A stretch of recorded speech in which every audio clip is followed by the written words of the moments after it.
And दोस्तों, welcome back again to my YouTube channel the soldiers guide. स्वागत है आपका अपने यूट्यूब चैनल में। आज ये है नाउन की concept class third. 2 class already हम लोग कवर कर चुके हैं।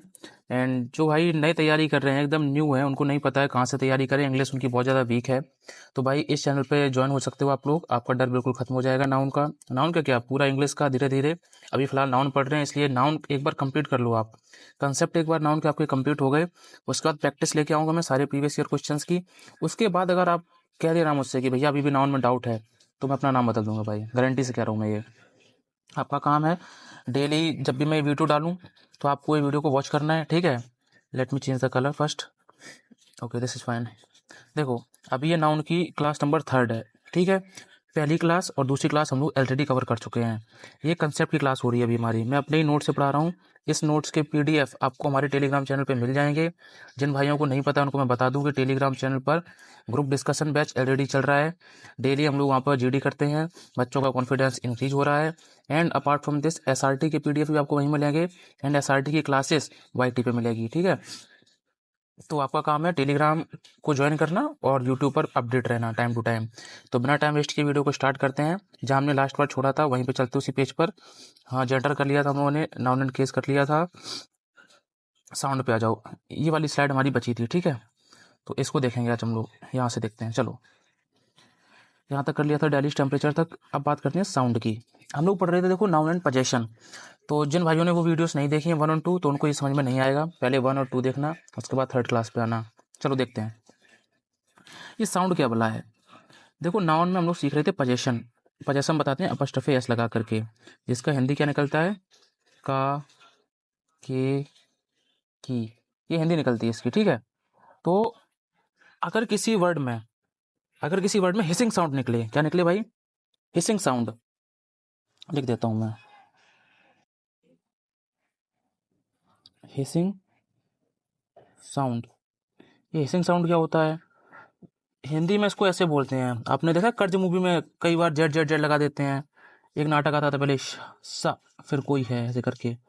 ये वाली जो साउंड होती है ना, ये वाली सा की निकलती है ऐसे, सा, सा, शा, शा।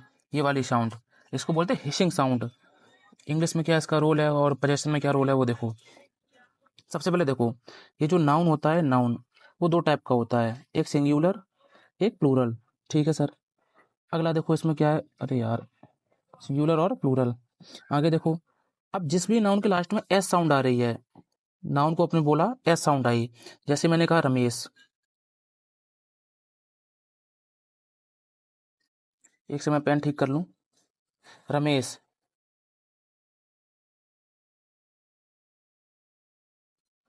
देखो, जैसे मैंने कहा रमेश, तो रमेश में लास्ट में क्या साउंड निकल रहा है, शा का साउंड निकला कि नहीं निकला, तो ये हिसिंग साउंड है। अब अगर इस पर आप अपस्ट्रॉफी एस लगा दोगे, जैसे मैं कहूँ एक लड़का है कोई राम, राम के पास एक बुक है, क्या है, एक बुक है। अब राम का पोजेशन आपको इस बुक पे दिखाना है, तो कैसे दिखाओगे। आपने देखा नाउन राम जो है, वो एक लिविंग नाउन है कि नहीं, एक लिविंग थिंग है। लिविंग थिंग के साथ पोजेशन दिखाने के लिए हम यूज करते हैं अपस्ट्रफे एस का, तो इसको बोल दिया राम्स बुक, राम की किताब, ठीक है, सही है। बट अगर यहीं लिखा हो रमेश,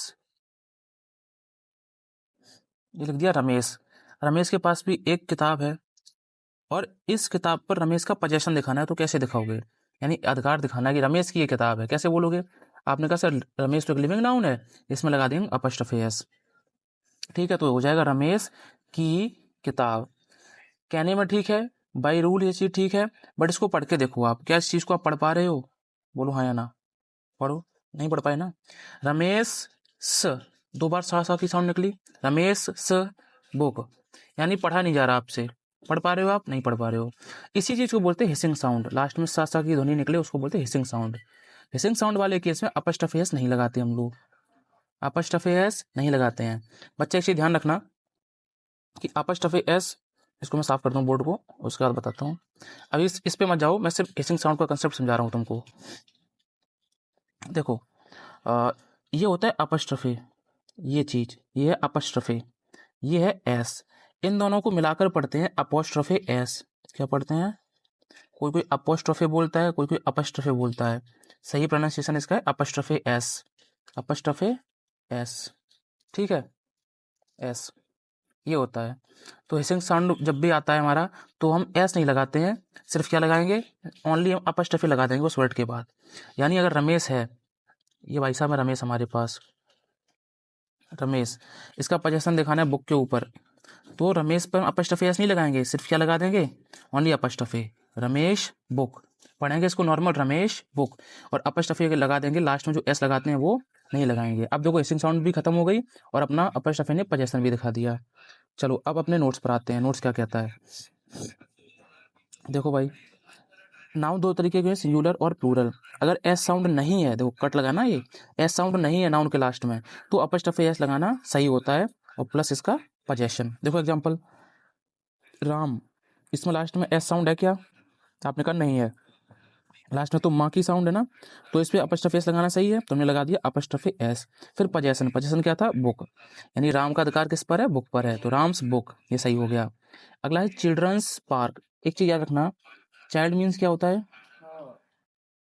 चाइल्ड मीन्स होता है एक बच्चा, और चिल्ड्रन मतलब क्या होता है, चिल्ड्रन जो है उसका मतलब है ग्रेटर देन वन, यानी कई सारे बच्चे, उनको चिल्ड्रन बोलते हैं, यानी ये सिंगुलर है चाइल्ड, और चिल्ड्रन अपने आप में प्लूरल है। तो चिल्ड्रन में कभी भी एस नहीं लगता, याद रखना, चिल्ड्रंस कभी भी नहीं होता है, अगर है तो वो गलत है, इस पर क्वेश्चन बनता है, इसलिए बता दिया मैंने तुम्हें। अभी देखो, यहाँ पे चिल्ड्रन पे तो एस लग गया सर, ये एस जो है वो प्लूरल वाला एस नहीं है, ये अपस्ट्रफी एस है, यानी पोजेशन दिखा रहा है। सबसे पहले हम देखा चिल्ड्रन, चिल्ड्रन अपने आप में लिविंग नाउन है, ठीक है, बच्चा लिविंग होता है, यानी इस पर अपस्ट्रफी एस लगा सकते हैं हम लोग, बिल्कुल लगा सकते हैं। ये पार्क है, यानी बच्चों का पार्क है कोई, तो इस चिल्ड्रन का पोजीशन दिखाना है इस पार्क के ऊपर, कैसे दिखाओगे, अपस्ट्रफी एस लगा करके, तो हमने लगा दिया चिल्ड्रंस पार्क। अगला है मेंस वियर।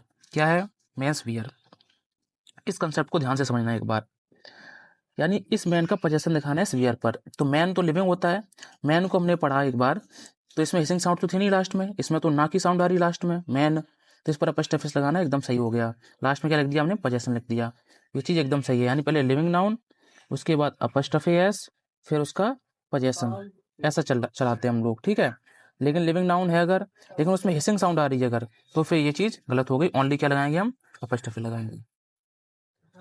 अब यहाँ पे एक चीज़ और समझो, यहाँ पे ये ई लगा है, मतलब ये नाउन किस में है, प्लूरल सेंस में है, किस में है, प्लूरल में है, ऐसा नहीं होगा, मैन वियर,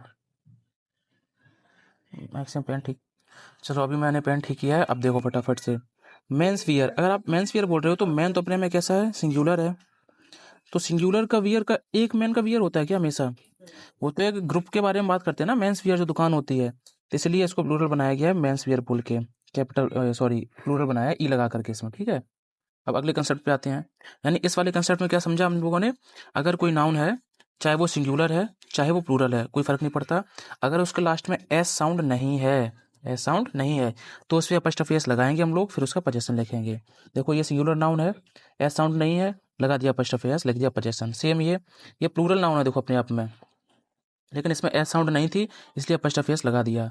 ये भी प्लूरल नाउन है अपने आप में, लेकिन लास्ट में एस साउंड नहीं है इसमें, इसलिए हमने अपस्ट्रफी एस लगा के इसका पोजीशन यहाँ लिख दिया है। चलो अब अगले रूल पे आते हैं फटाफट से। अगला देखो, इसका जस्ट अपोजिट रूल है ये, कोई नाउन है, चाहे वो सिंगुलर है चाहे वो प्लूरल है, फर्क नहीं पड़ता, लेकिन अगर लास्ट में एस साउंड आ रही है, जिसको हम लोग क्या बोलते हैं, हिसिंग साउंड बोलते हैं, तो उसमें सिर्फ हम ये चीज़ लगाएंगे जिसको बोलते हैं अपस्ट्रफी, ये एस नहीं लगाएंगे, ठीक है, और पोजीशन लिख देंगे। एग्जाम्पल से समझो, पारस, पारस एक सिंगुलर नाउन है, लड़के का नाम है, लेकिन लास्ट में इसमें क्या साउंड आ रही है, हिसिंग साउंड आ रही है, इसलिए अपस्ट्रफी एस जो लगा है उसको गलत कर दिया, ओनली क्या छोड़ दिया हमने, ये चीज़ सिर्फ अपस्ट्रफी लगाया, एस को हटा दिया, यानी ये सही। अगर पारस का पोजीशन दिखाना है आपको कार के ऊपर, तो पारस अपस्ट्रफे और फिर कार, ठीक है, बस ये एस नहीं आएगा। नेक्स्ट एग्जांपल देखो फटाफट से, नेक्स्ट एग्जांपल है हरीश हाउस। हरीश एक सिंगुलर नाउन है, लास्ट में हिसिंग साउंड आ रही है इसमें, तो एस नहीं लगाएंगे, ओनली क्या लगाएंगे, अपस्ट्रफे और फिर हाउस, ठीक है। स्टूडेंट्स यूनियन, अब देखो इसको ठीक कैसे करोगे, आप कहोगे सर स्टूडेंट सिंगुलर नाउन है, ठीक है, स्टूडेंट में लास्ट में अपस्ट्रफे एस लगाएंगे या नहीं लगाएंगे, तो आप बोलोगे सर इसमें हिसिंग साउंड तो है नहीं, स्टूडेंट टाकी साउंड है, हिसिंग साउंड तो है नहीं, तो इसमें लगा देंगे अपस्ट्रफे एस, तो अपस्ट्रफे एस लगा के आपने ठीक कर दिया स्टूडेंट्स यूनियन। बट ये बताओ यूनियन क्या होता है, यूनियन का मतलब होता है एक संघ या समूह, समूह ये बताओ, कभी एक स्टूडेंट से समूह बनेगा? नहीं बनेगा। यानी अगर ये सिंगुलर स्टूडेंट है, एक है, तो ये तो यूनियन कभी बना ही नहीं सकता। बोलो हाँ या ना? हाँ भाई, बात तो सही है। इसका मतलब ये है, अगर आप यूनियन बना रहे हो तो यूनियन तभी बनेगी जब ये स्टूडेंट कैसे होंगे? प्लूरल होंगे, बहुत सारे होंगे। यानी असल में क्या होगा? स्टूडेंट अपने आप में प्लूरल होंगे, यानी ये एस तो यहाँ लगेगा। स्टूडेंट्स, अब ये कैसे स्टूडेंट हो गए? ये हो गए प्लूरल फॉर्म में। कैसे हो गए? प्लूरल। ये प्लूरल हो गए स्टूडेंट। इन प्लूरल स्टूडेंट की ही बनेगी यूनियन। अब इसको तुम पढ़ोगे अगर, तो ये प्लूरल नाउन है, ठीक है। नाउन सिंगुलर भी हो सकता है और प्लूरल भी हो सकता है, तो ये प्लूरल हो गया हमारे पास। इसमें लेकिन हमारी हिसिंग साउंड, सा की ध्वनि आ रही है, हिसिंग साउंड आ रही है, स्टूडेंट्स। अब इसमें ओनली हम क्या लगाएंगे? अपस्टफी लगाएंगे, ठीक है बच्चा, एस नहीं लगाएंगे। बहुत सारे स्टूडेंट की यूनियन होगी, ना कि एक की, वही बात लिखी है। आई होप ये कंसेप्ट क्लियर हो गया होगा आपको। बड़े ध्यान से समझना चीज़ों को, ठीक है। क्वेश्चन बनते हैं यहाँ से। सेम इसको सही करके नीचे लिखा है, इसको सही करके नीचे लिखा है। अगला देखो, अगला है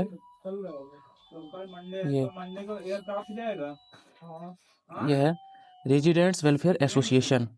अब देखो सेम वही कंसेप्ट यहाँ है। रेजिडेंट्स जो एसोसिएशन होगा, एसोसिएशन मतलब समूह, क्या वो सिंगुलर का समूह होगा कभी या प्लूरल का होगा? जाहिर सी बात है प्लूरल का होगा। तो रेजिडेंट्स, इसको पहले प्लूरल बनाया हमने, इसके एस अंदर लगा करके रेजिडेंट्स, ये प्लूरल बन गया। अब इसमें हिसिंग साउंड आ रही है, इसलिए अपस्टफे लगाएंगे सिर्फ हम, ये देखो लगा दी। इसमें एस नहीं लगाएंगे, एस इसमें नहीं लगाएंगे, ठीक है। यानी इसका करेक्ट फॉर्म क्या बनेगा? रेजिडेंट्स यानी प्लूरल वाला, वेलफेयर एसोसिएशन, ये करेक्ट हो जाएगा। अगला ये बहुत इंपॉर्टेंट लाइन है, इसको बड़े ध्यान से समझना आप लोग, ठीक है, अच्छे से देखना। पजेसिव केस, पजेसिव केस के कुछ एडजेक्टिव्स होते हैं, my, our, your, his, her, its, their. इनको याद कर लो आप। इनके साथ कभी भी अपस्टफे एस भी नहीं आएगी और केवल अपस्टफे वो भी नहीं आएगी कभी, ठीक है। तो योर पजेसिव केस का एडजेक्टिव है, योर के साथ अपस्टफे एस लगाना सरासर गलत हो गया। योर्स, योर्स क्या है? पजेसिव केस का प्रोनाउन है, ठीक है। इसके साथ ही अपस्टफे एस लगाना गलत हो गया। योर्सिस, ये तो साफ साफ बोलने पे ही गलत लग रहा है, हिसिंग साउंड आ रही है इसमें, तो ठीक है, ये भी गलत हो गया। तो ये चीज़ बहुत इंपॉर्टेंट है, इसको याद रखना। ये बाकी अब जब पढ़ोगे ना प्रोनाउन, तब क्लियर हो जाएगा पजेसिव केस के एडजेक्टिव क्या होते हैं, पजेसिव केस के प्रोनाउन क्या होते हैं। तो टेंशन नहीं लेनी किसी को। फिलहाल बस ये लाइन याद रखो कि my, our, your, his, her, its, their, इनके साथ अपस्टफे एस कभी नहीं आता है। क्यों नहीं आता है जरा ये भी समझो। जैसे योर है, योर, योर मीन्स तुम्हारा या फिर आपका, ठीक है। अब कोई किताब है, योर बुक, मैंने कह दिया योर बुक, इसके अंदर क्या है? आपकी किताब, यही तो निकलेगी आपकी किताब। अब आपने इसमें लगा दिया अपस्टफे एस, तो अपस्टफे एस की हिंदी क्या होती है? का, के, की। तो योर का मतलब हो गया आपकी, फिर इस अपस्टफे एस अलग से लगाना है, लगा दिया आपने, उसका मीनिंग भी क्या निकलेगा? की। तो क्या हिंदी निकल रही है? आपकी की किताब। तो सेंसिबल है क्या? ये नहीं है ना। इसीलिए पजेसिव केस में कभी भी अपस्टफे एस नहीं आता, याद रखना ये बात हमेशा। चाहे वो पजेसिव केस का एडजेक्टिव हो, चाहे वो पजेसिव केस का प्रोनाउन हो, उसमें अपस्ट्रॉफी एस कभी नहीं आएगा। ये तो सारे हो गए पजेसिव केस के एडजेक्टिव्स। पजेसिव केस के प्रोनाउन कौन है? इसी का, माई का क्या होता है? माइन। अवर का क्या होता है? अवर्स। योर का क्या होता है? योर्स। हिज का हिज ही रहता है, हर का हर्ष हो जाता है, ठीक है। इट्स का इट्स रहता है, देयर का देयर्स हो जाता है, ठीक है। क्लियर है? इनके साथ भी कभी भी अपस्ट्रॉफी एस नहीं आता है। बाकी ये सब हम लोग पढ़ेंगे प्रोनाउन वाले चैप्टर में। अब तक के लिए बस आप इतना याद रखो जो लाइन ऊपर लिखी हुई है। चलो आगे देखते हैं। अगला है इट्स। ये वाला इट्स और ये वाला इट्स बहुत कन्फ्यूजन क्रिएट करता है और बहुत ज़्यादा इंपॉर्टेंट चीज़ है एयरफोर्स के एग्जाम के लिए स्पेशली, बहुत क्वेश्चंस आते हैं। ये वाला इट्स का मतलब है पजेशन। जब भी आपको किसी निर्जीव वस्तु का पजेशन दिखाना हो, ठीक है, तो वहाँ पे क्या लगाते हैं हम लोग? इट्स लगाते हैं। इट्स आता है निर्जीव वस्तुओं के लिए, डमी ऑब्जेक्ट के लिए। इट्स ये होता है पजेशन दिखाने के लिए। जबकि ये जो इट्स है, ये वाला इट्स है, इसमें लगा है अपस्ट्रॉफी एस, तो ये पजेशन नहीं दिखाता है। वरना आप सोचो कि अपस्ट्रॉफी एस का मतलब तो पजेशन दिखाना होता है, नहीं। ये इट्स है कॉन्ट्रैक्शन फॉर्म। किस चीज़ की कॉन्ट्रैक्शन फॉर्म है? ये एक्सपेंशन होता है एक्चुअली इट इज का, इट हैज का, इट वॉच का। यानी इसका डायरेक्ट मतलब या तो इट इज निकलेगा, या इट हैज निकलेगा, या इट वॉच निकलेगा, ठीक है। ये एक शॉर्ट में लिखने का तरीका है सिर्फ और सिर्फ। तो जब भी हमें हेल्पिंग वर्ब की नीड हो और उस सेंटेंस में आपसे पूछ लिया जाए कि ये वाला इट्स आएगा, ये वाला इट्स आएगा, तो हेल्पिंग वर्ब जब जब भरनी होती है हमें, तो हम ये वाला इट्स लगा देते हैं, क्योंकि ये हेल्पिंग वर्ब को तोड़ने कर ही ऐसे निकल के आता है आपके सामने, ठीक है। फॉर एग्जाम्पल देखो, एग्जाम्पल फटाफट से। The book is famous for, the book subject है, यस की हेल्पिंग वर्ब रही, इज फेमस फॉर, किसके लिए फेमस है? नेम के लिए, यानी इसके नाम के लिए। इस नेम पर पोजेसन किसका है? इस बुक का पोजेसन है इस नेम पर। पोजेसन दिखाने के लिए हम कौन से इट्स का यूज करेंगे? ये वाले इट्स का यूज करेंगे, इट्स नेम, यानी इसके नाम पर। अगर आप इट्स वाला ये यूज कर लेंगे तो इसमें तो ये वर्ब आ गई, वर्ब तो इसमें पहले थी अपने इसके पास, तो ये गलत हो गया। ठीक है बच्चा, अगला सेंटेंस देखो एक बार। देखो अगला question, my duty to teach you, मेरी ड्यूटी है कि तुम्हें सिखाऊं। इस सेंटेंस में कहीं वर्ब दिख रही है आपको? बिना वर्ब का सेंटेंस तो होता नहीं है। जाहिर सी बात है, इसमें जो भी इट्स भरोगे वो वर्ब वाला भरोगे, और वर्ब वाला कौन सा होता है? ये कॉन्ट्रैक्शन फॉर्म वाला इट्स, ये वर्ब वाला है। इसका मतलब होगा it is, it has, it was. It was my duty to teach you, it is my duty to teach you. ठीक है, यानी ये वाला भर दिया हम लोगों ने। और वैसे भी अगर आप इसमें ये वाला इट्स डालते हैं, इसका मतलब क्या आता है?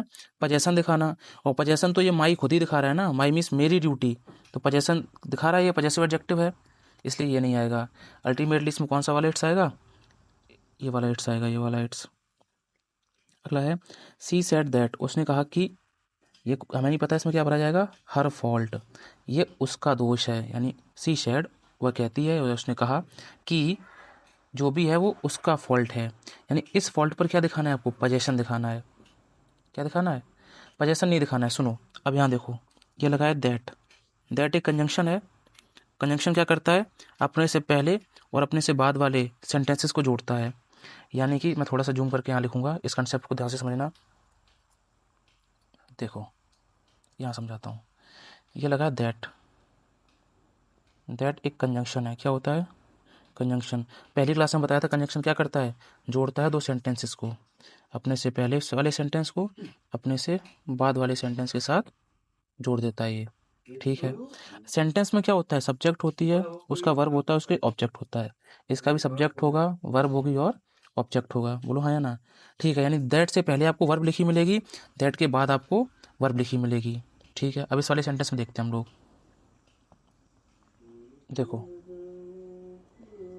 ये देखो, अब सी सैड, ये देखो आगे वर्ब इसकी, ये दैट है, दैट से पहले वर्ब लिखी मिल गई हमें, सैड एक वर्ब है।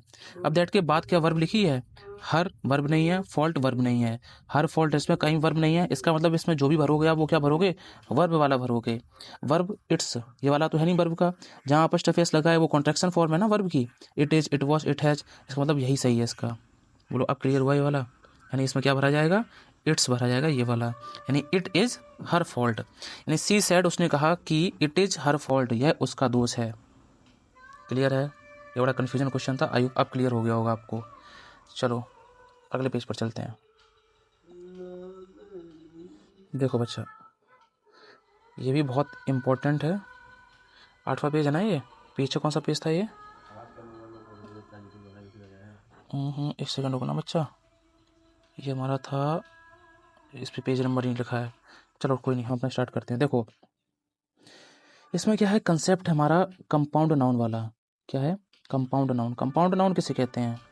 प्लूरल पढ़ लिया, सिंगुलर पढ़ लिया। कंपाउंड क्या होता है? जब कई सारे एलिमेंट मिलकर, देखो एलिमेंट 1, एलिमेंट 2, एलिमेंट 3, कई सारे एलिमेंट मिलकर एक नया शब्द बना दें, एक नया शब्द बना दें, तो उस पूरे बने हुए शब्द को क्या बोलते हैं? कंपाउंड नाउन बोलते हैं। जैसे मैंने कहा ब्रदर एक शब्द हो गया, इन एक शब्द हो गया, लॉ एक शब्द हो गया। अगर आप इनका अलग अलग मीनिंग देखोगे, ब्रदर मीन्स भाई, इन मतलब मैं, लॉ मतलब कानून, अलग अलग मीनिंग देखोगे तो उसका मीनिंग क्या निकल रहा है? भाई मैं कानून। बट ऐसा नहीं है ना, इन तीनों एलिमेंट ने मिलकर एक नया शब्द बना दिया, ब्रदर इन लॉ। क्या बना दिया? Brother in law. तो ये कंपाउंड नाउन बन गया, क्योंकि ये सिर्फ एक अकेला नाउन नहीं है, कई सारे एलिमेंट से मिलकर बना नाउन है। इसको क्या बोलते हैं? कंपाउंड नाउन बोलते हैं। इसका अर्थ है साला। ठीक है बच्चा, अब इस पे बेस्ड क्वेश्चन कैसे बनता है? कंपाउंड नाउन पहचान लोगे ना, brother in law, father in law, mother in law, member of parliament. ठीक है, ये सब कंपाउंड नाउन है। इसका कंसेप्ट क्या है? क्वेश्चन कहाँ से बनता है?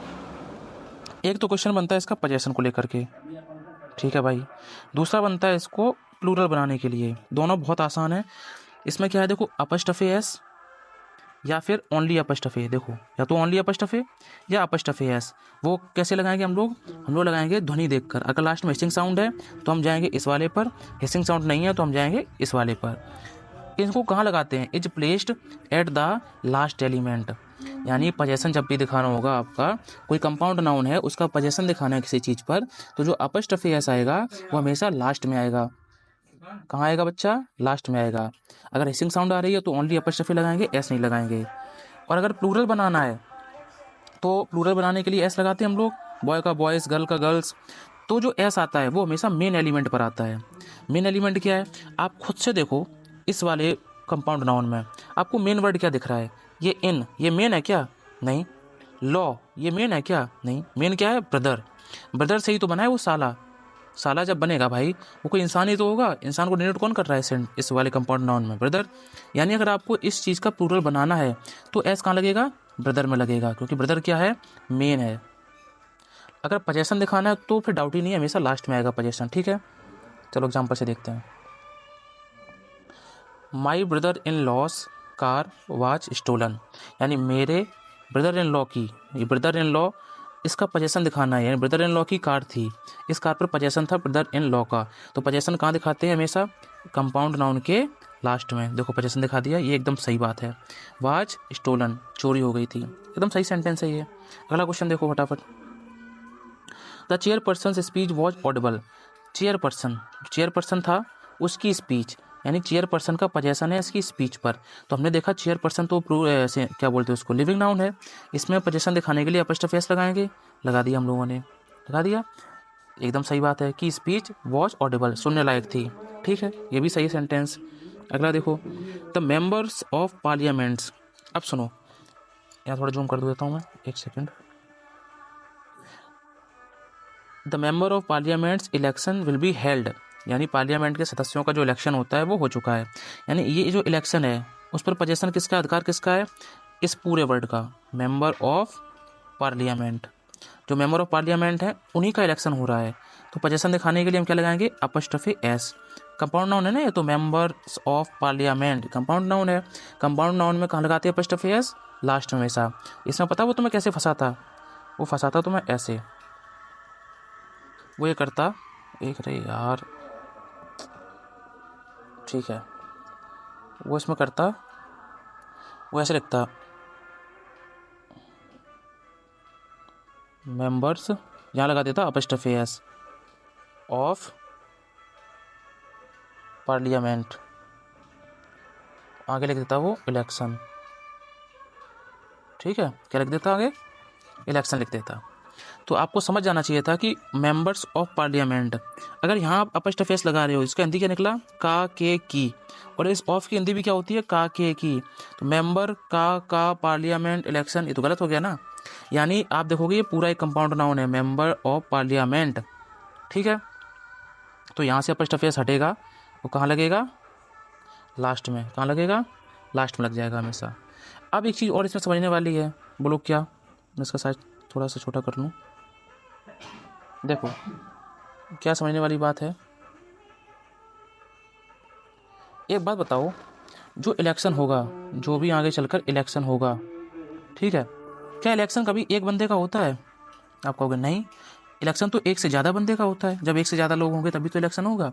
यानी ये जो मेंबर है पार्लियामेंट का, अगर आप ऐसा लिख रहे हो मेंबर ऑफ पार्लियामेंट, यहाँ लगा दिया अपॉस्ट्रोफी एस, यहाँ लगा दिया इलेक्शन, आप कहोगे सर मेंबर ऑफ पार्लियामेंट एक कंपाउंड नाउन हो गया, लास्ट में लगा दिया अपॉस्ट्रोफी एस, हमने पोजेशन दिखा दिया, क्योंकि कंपाउंड नाउन के लास्ट में हमेशा अपॉस्ट्रोफी एस लगाते हैं, आगे इलेक्शन लिखा है, बात एकदम सही नहीं। क्योंकि सेंस देखो, इलेक्शन की बात हो रही है, इलेक्शन हमेशा क्या एक मेंबर का होगा? नहीं, जब मेंबर कई सारे होंगे तभी तो इलेक्शन होगा, और कई सारे मेंबर को दिखाने के लिए इसको प्लूरल बनाना पड़ेगा। तो क्या होगा? मेंबर्स। कई सारे मेंबर्स हैं, किसके मेंबर्स हैं? पार्लियामेंट के हैं। अब पूरा ये फ्रेज बना मेंबर्स ऑफ पार्लियामेंट, यहाँ लगेगा अपॉस्ट्रोफी एस। ओहो, ये समझना था भाई आपको। बोलो समझ आया कि नहीं आया? धीरे धीरे कंसेप्ट अच्छे होते जाएंगे भाई, तो तुमको भी अच्छा दिमाग लगाना पड़ेगा समझने के लिए, वरना बैठे रहोगे ऐसे ही कोने में। चलो इसको देखो फटाफट। राम, माई neighbours house was set on fire. बताओ, राम तो वोकेटिव केस में है, ठीक है। माई नेबर्स हाउस यानी मेरा पड़ोसी है, उसका घर, यानी इस घर पर किसका पोजेशन था? नेबर का। तो नेबर में तो हिसिंग साउंड कुछ है नहीं, तो अपॉस्ट्रोफी लगा दिया हम लोगों ने, कोई दिक्कत नहीं है। वहाँ सेट ऑन फायर, जलने लगा है, तो ये सेंटेंस एकदम करेक्ट हो गया। अगला है the commander in chief commander का अपना अलग मीनिंग है, इनका अपना अलग मीनिंग है, चीफ का अपना अलग मीनिंग है, बट तीनों को साथ में रखते ही ये बनेगा कंपाउंड नाउन। देखा आपको, कमांडर इन चीफ, ये क्या है, कंपाउंड नाउन है। ऑर्डर, कमांडर इन चीफ ने क्या दिया है, ऑर्डर, पोजीशन है इसका ऑर्डर पर, तो अपॉस्ट्रोफी कहाँ लगाओगे, यहाँ लगाओगे, यहाँ लगाओगे या यहाँ लगाओगे, जाहिर सी बात है अपॉस्ट्रोफी एस हमेशा लास्ट में लगाते हैं, ठीक है। ये लगा दिया हम लोगों ने, commander in chiefs order was executed, executed हो गया है, ठीक है। तो हमें सीखना था कंपाउंड नाउन का अपॉस्ट्रोफी एस कहाँ लगाते हैं लास्ट में, जो कि हमने लगा दिया है। देखो, commander in chiefs order last में लगा दिया। अगला देखो, अगला रूल कह रहा है avoid the use of sequential position, यानी जब सीक्वेंशियल पोजीशन आता है, क्रमबद्ध जो पोजीशन आता है उसका अवॉइड करते हैं। यानी कभी कभी क्या होगा, आपके पास नाउन 1 लिखा होगा, उस पर अपॉस्ट्रोफी एस लगा होगा, नाउन 2 लिखा होगा, उस पर अपॉस्ट्रोफी एस लगा होगा, हो सकता है नाउन 3 भी लिखा हो, उस पर भी अपॉस्ट्रोफी एस लगा हो, फिर जाके पोजीशन लिखा हो। तो ये सीक्वेंशियल पोजीशन हो गया ना, पहला नाउन, फिर दूसरा नाउन, फिर तीसरा नाउन, और सब पर अपॉस्ट्रोफी अपॉस्ट्रोफी अपॉस्ट्रोफी लगा रखा है। ये चीज़ गलत है, ये चीज़ गलत है। पेपर में दिखते ही गलत टिक कर देना, ऐसा नहीं होता है। इसको ठीक कैसे करते हैं हम लोग, ठीक ऐसे करते हैं, इस वाले पोजीशन को उठा के आगे लाएंगे, ले आए, ध्यान से समझो। जो पोजीशन है उसको स्टार्टिंग में रख दिया, उसके बाद इस वाली कहानी को noun 1 apostrophe S noun 2, apostrophe अगर आपने एक बार लगा ही दिया है तो दोबारा तो आएगा नहीं, नहीं आएगा। इस कहानी को उठा के कहाँ रख दिया, पीछे देखो, ये रख दिया नाउन 1 अपॉस्ट्रोफी एस नाउन 2, और बीच में ऐड करने के लिए क्या लगा दिया, ऑफ। बस फिर समझो एक बार, तुम इसको बार बार समझो। देखो, नाउन 1 के साथ अपॉस्ट्रोफी एस आ गया ना, तो नाउन 2 तक यहाँ रखा हम लोगों ने, इस वाले अपॉस्ट्रोफी को हटा दिया क्योंकि हम एक बार ये लगा चुके हैं। इस पोजीशन को उठा के आगे रख दो, इस कहानी को उठा के लास्ट में रख दो, बीच में जोड़ दो ऑफ से, बस। एग्जाम्पल से और अच्छे समझ में आएगा। देखो, ये देखो, इसको पहचानो कि ये कौन से टाइप का सेंटेंस बन रहा है। ये बन रहा है सीक्वेंशियल पोजीशन। क्यों, देखो दो बार अपॉस्ट्रोफी आया है, एक बार अपॉस्ट्रोफी एस, 2 बार अपॉस्ट्रोफी एस, ये हो गया सीक्वेंशियल पोजीशन। देखते ही मार दो इसको, गलत, ये गलत है। सही कैसे करेंगे, ये नाउन 1 हो गया, ये नाउन 2 हो गया, ये हो गया इसका पोजीशन, यानी मेरे फ्रेंड की वाइफ का कुत्ता, तो इस कुत्ते पर पोजीशन है किसका, इस वाइफ का, फ्रेंड की वाइफ का, तो पोजीशन कहाँ आ गया, आगे। देखो डॉग आगे आ गया, बीच में जोड़ने के लिए क्या लगाने आए, ऑफ। अब उसके बाद हमने क्या कहा कि ये जो है सीक्वेंस, उसमें क्या करते हैं, एक बार तो अपॉस्ट्रोफी एस आ गया ना, तो लास्ट वाले को हटा देंगे हम लोग, हटा दिया। अब जो बच गया, ये क्या बच गया, माई फ्रेंड्स वाइफ, इसको उठा के लास्ट में चेप दिया, ये देखो माई फ्रेंड्स वाइफ, बाकी पूरा डिट्टो कॉपी है, छाप दो। लो समझ आया, ये क्वेश्चन सही हो गया आपका। अगले एग्जाम्पल से देखो तो और समझ में आ जाएगा, ठीक है। मानता हूँ थोड़ी सी लेवल की चीज़ें आ गई हैं, तो थोड़ा सा दिमाग खोलना पड़ेगा बच्चों, ठीक है। इस वाले सेंटेंस को देखो, बातें और क्लियर हो जाएंगी। तरुण्स नेबर्स हाउस, सेंटेंस को देखते ही हम समझ गए कि ये सीक्वेंशियल पोजीशन है। क्यों, देखो एक बार अपॉस्ट्रोफी एस यहाँ आ गया, दोबारा फिर उन्होंने क्या किया, अपॉस्ट्रोफी एस यहाँ दे दिया, यानी ये गलत हो गया, और इसके बाद लिखा होता है पोजीशन। सही कैसे करेंगे, सबसे पहले तो इस पोजीशन को उठा के आगे ले आओ, तो पोजीशन को उठा के आगे रख दिया हम लोगों ने, फिर दोनों को जोड़ने के लिए ऑफ लगा दिया, बिल्कुल सही बात, लगा दिया। अब इस वाले सीन में क्या करते हैं, जो स्टार्टिंग में लिखा है सीक्वेंस वाला, उसमें देखो एक बार अपॉस्ट्रोफी एस लगा दी नाम ने, तो बाद वाली अपॉस्ट्रोफी एस को हटा देंगे। हटाने के बाद जो ये बच गया फ्रेज तरुण्स नेबर, इसको उठा के लास्ट में चेप दो, तरुण्स नेबर, यानी हाउस ऑफ तरुण्स नेबर, लास्ट वाला तो डिट्टो छापना ही छापना है, नो चेंज। ये सेंटेंस सही हो गया अपना। अब मेरे हिसाब से आपको ये वाला कंसेप्ट क्लियर हो गया होगा दिमाग में, हो गया ना बच्चा, तो कमेंट में बताओ जाके यार, फिर लाइक वाइक कर दो वीडियो को यार, बैठे हो तब से तुम हाथ में हाथ रखे हुए हैं, नहीं करनी लाइक। मैंने क्या बिगाड़ा भाई तुम्हारा, इतनी चिल्ला चिल्ला के तो पढ़ा रहा हूँ। चलो देखो आगे, मत करो। कॉमन पोजीशन, कॉमन पोजीशन क्या होता है, एक नाउन लिखा होगा, एक दूसरा नाउन लिखा होगा, और दोनों को एंड से जोड़ा होगा, क्योंकि एंड या कंजंक्शन ये जोड़ने का काम करता है, ठीक है भाई। दो नाउन लिखे हैं, इन दोनों को जोड़ा है एंड ने, और इसके बाद इसका पोजीशन लिखा है। क्या लिखा है बच्चे, position. Position singular countable noun भी हो सकता है, एंड प्लूरल काउंटेबल नाउन भी हो सकता है, ठीक है। जब कॉमन पोजीशन दिखाते हैं तब हमेशा लास्ट वाले नाउन के साथ अपॉस्ट्रोफी एस लगाते हैं। अभी सब जितना बता रहा हूँ उतना समझो, एग्जाम्पल से चीज़ें और समझ में आएगी। जब कॉमन पोजीशन दिखाएं, जैसे कि मेरे पास ए के बंदा है ए के बंदा है बी, जैसे मैं कह दूँ ए और बी, ये लड़का है, ये लड़का है, ठीक है, ये लड़की है, चोटी बना दूँ उसकी थोड़ी सी, ये लड़की है, ये दोनों गए डेट पर, कहाँ गए, डेट पर गए, खजूर पर गए तो लड़का जिस डेट पर जा रहा है लड़की भी उसी डेट पर जाएगी ना, साथ में तो जाएंगे दोनों। ऐसा तो है नहीं कि लड़का किसी और के साथ डेट पे चला गया, लड़की किसी और के साथ डेट पे चली गई, तब तो मामला बिगड़ जाएगा ना। बोलो हाँ या ना। यानी कॉमन पोजेशन का मतलब ये है कि दो लोग होंगे अलग अलग, दो नाउन है हमारे पास अलग अलग, वो दोनों एक ही जगह जा रहे हैं या एक ही जगह उनका पोजेशन है, इसको बोलते हैं कॉमन पोजेशन। अब ये पोजेशन सिंगुलर भी हो सकता है एंड प्लूरल भी हो सकता है, ठीक है।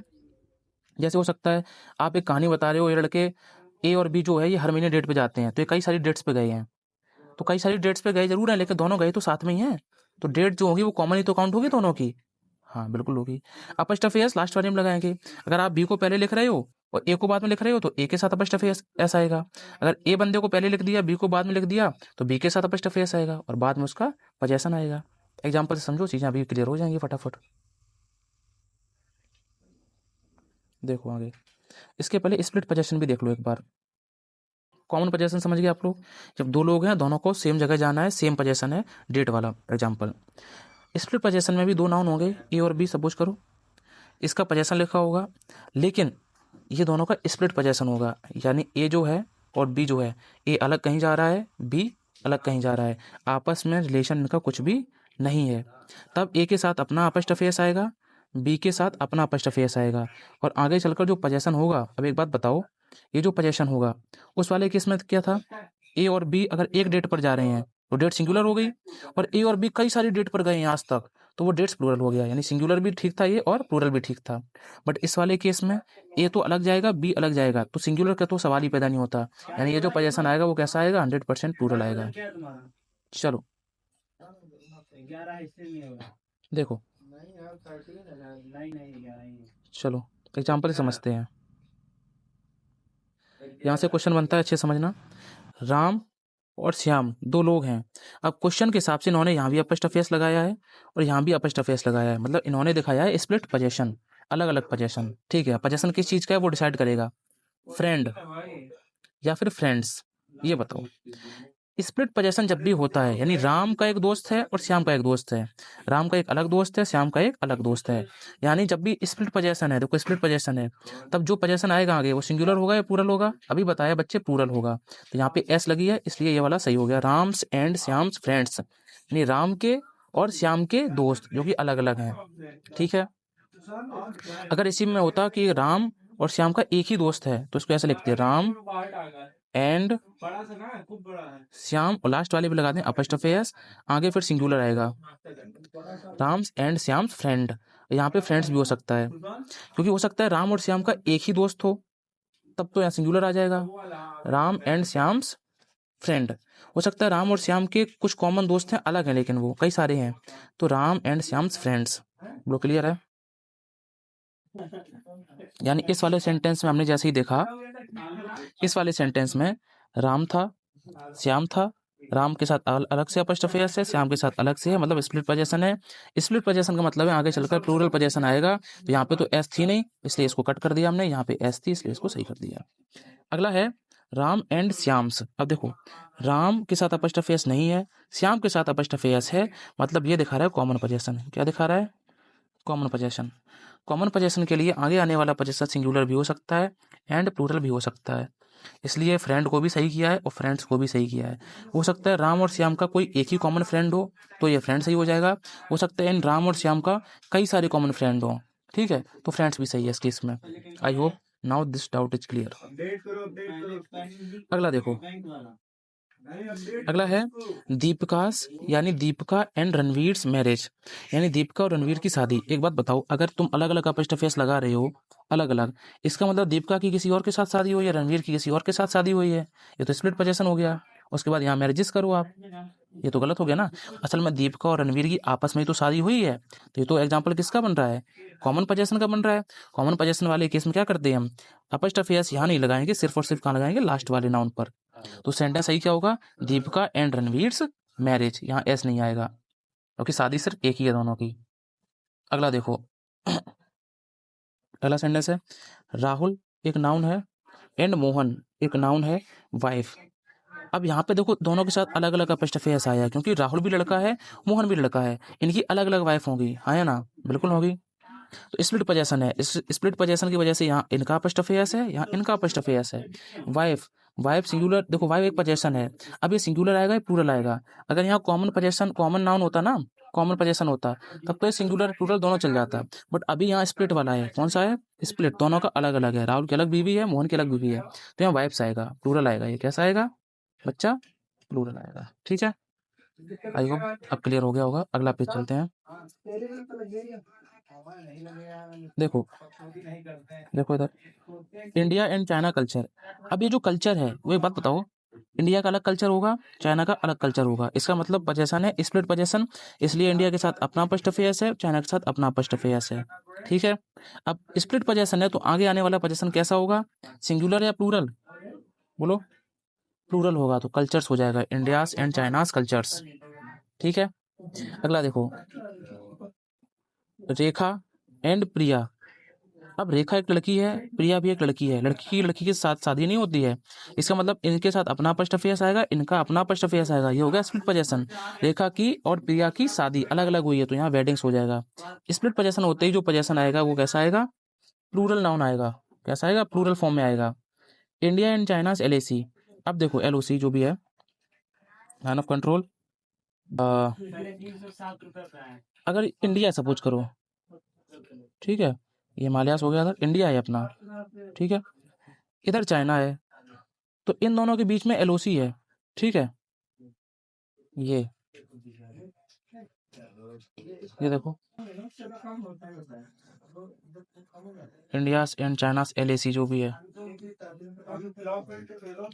तो ये जो बॉर्डर है, ये जो लाइन है, वो चाइना के लिए भी सेम है और इंडिया के लिए भी सेम है। तो दोनों के लिए कैसी हो गई? वो कॉमन हो गई कि नहीं हो गई? हाँ या ना? अगर आपका घर है, एक कमरा ये है, दूसरा कमरा ये है, तो ये जो बीच वाली दीवार है वो इसके लिए भी कॉमन है और इसके लिए भी कॉमन है। तो यहाँ पे कॉमन पोजेशन है। कौन सा पोजेशन है? Common possession. अब कॉमन पोजेशन वाले रूल देखो इसमें लग रहे हैं या नहीं लग रहे हैं? कॉमन पोजीशन वाले केस में अपोस्ट्रोफी सिर्फ लास्ट वाले नाउन पर आता है, ये सही है। पहले वाले पे नहीं आएगा, इसको हटा दो। और ये तो कॉमन ही है दोनों की। ठीक है, आगे देखो, रेखा एक लड़की है, प्रिया भी एक लड़की है। अब जो हस्बैंड है वो रेखा का अलग होगा और प्रिया का अलग होगा। ठीक है, तो ये स्प्लिट पोजीशन का एग्जांपल है, जिसकी वजह से यहाँ भी अपोस्ट्रोफी सही है और यहाँ भी अपोस्ट्रोफी लगाना पड़ेगा हमें। ठीक है, यानी रेखास एंड प्रियास हस्बैंड होगा, नहीं हस्बैंड्स होगा, क्योंकि नाउन भी कैसा आएगा? ये प्लूरल आएगा पोजीशन वाला। ठीक है बच्चा, अरे बोलो हाँ या ना? समझ में आई बात? चलो इसको मैं क्लियर करता हूँ। अभी और देखते हैं, कंपाउंड नाउन का खेल अभी बाकी है बच्चे। देखो, अब थोड़ा स्पीड में चलाएंगे हम, वरना वीडियो बहुत लंबी हो जाएगी, ऐसे तो खत्म नहीं हो पाएगा नाउन। कंपाउंड नाउन में apostrophe S is placed at the last element. सीख चुके हम ये बात। कंपाउंड नाउन का पोजेशन दिखाना है तो अपोस्ट्रोफी एस, उसके बाद पोजेशन। अगर प्लूरल बनाना है तो एस आई एस लगाएंगे। कहाँ लगाएंगे? Is sufficient to the major word, या सफिक्स्ड होगा यार, suffixed to the major word, यानी जो मेजर वर्ड होगा उसमें लगाएंगे एस या ई एस, अगर आपको बनाना है प्लूरल। और पजेसिव केस दिखाना है तो लास्ट में लगाते, कोई डाउट नहीं है। मेंबर ऑफ पार्लियामेंट, ठीक है, यहाँ पे आगे चल के इलेक्शन विलेक्शन की कोई बात नहीं कही गई है, इसलिए पार्लियामेंट का सिंगल मेंबर भी हो सकता है। अगर इलेक्शन वगैरह की बात कही जाती तो यहाँ मेंबर्स ऑफ पार्लियामेंट होता। ठीक है, क्योंकि कई सारे मेंबर्स होंगे तभी इलेक्शन होगा। अब ये डाउट मत लाना यहाँ पे कि एस नहीं लगाई। ठीक है, एक एक लाइन का मीनिंग है, बस समझना है तुम्हें। देखो, मेंबर ऑफ पार्लियामेंट्स, अगर इसमें लास्ट में अपोस्ट्रोफी एस लगा है, दैट मीन्स ये पोजेशन दिखा रहा है। अब देखो, अगर इसका प्लूरल बनाना है, इस वाले वर्ड का, ये कंपाउंड नाउन है पूरा, इसका प्लूरल बनाना है तो एस कहाँ लगाओगे? मेजर वर्ड क्या है? मेंबर ही तो है मेजर वर्ड। पार्लियामेंट में मेजर मेंबर ही तो होते हैं सारे के सारे, तो मेंबर्स मेजर वर्ड था, इसलिए यहाँ पे क्या लगा दिया? देखो एस लगा दिया। ये देखो, ऑफ पार्लियामेंट, ये बन गया प्लूरल। ठीक है, आगे बढ़ो। अगला देखो, ये लिखा है वाइस प्रेसिडेंट्स। इसमें वाइस मेजर वर्ड नहीं है, मेजर वर्ड क्या है? प्रेसिडेंट, तो इसमें लगा दिया एस, प्लूरल बन गया। देखो ये अगला है, इसका अगर तुम्हें पोजेशन दिखाना है तो पोजेशन भी कहाँ लगता है? लास्ट वर्ड में। तो वाइस प्रेसिडेंट में लास्ट वर्ड भी प्रेसिडेंट है, इसलिए यहाँ पे पोजेशन दिखाने के लिए अपोस्ट्रोफी एस आ गया। ठीक है, ये पोजेशन दिखा रहा है, ये देखो। अगला है brother in loss, apostrophe S लगा है, कंपाउंड नाउन के लास्ट में लगा है, मतलब पोजेशन दिखा रहा है। ठीक है, मेजर वर्ड क्या है? इन नहीं है, लॉ नहीं है, ब्रदर एक मेजर वर्ड है सेंटेंस में, इस फ्रेज में। तो अगर इसका प्लूरल बनाना है तो एस कहाँ आएगा? मेजर वर्ड में, ब्रदर्स में आएगा।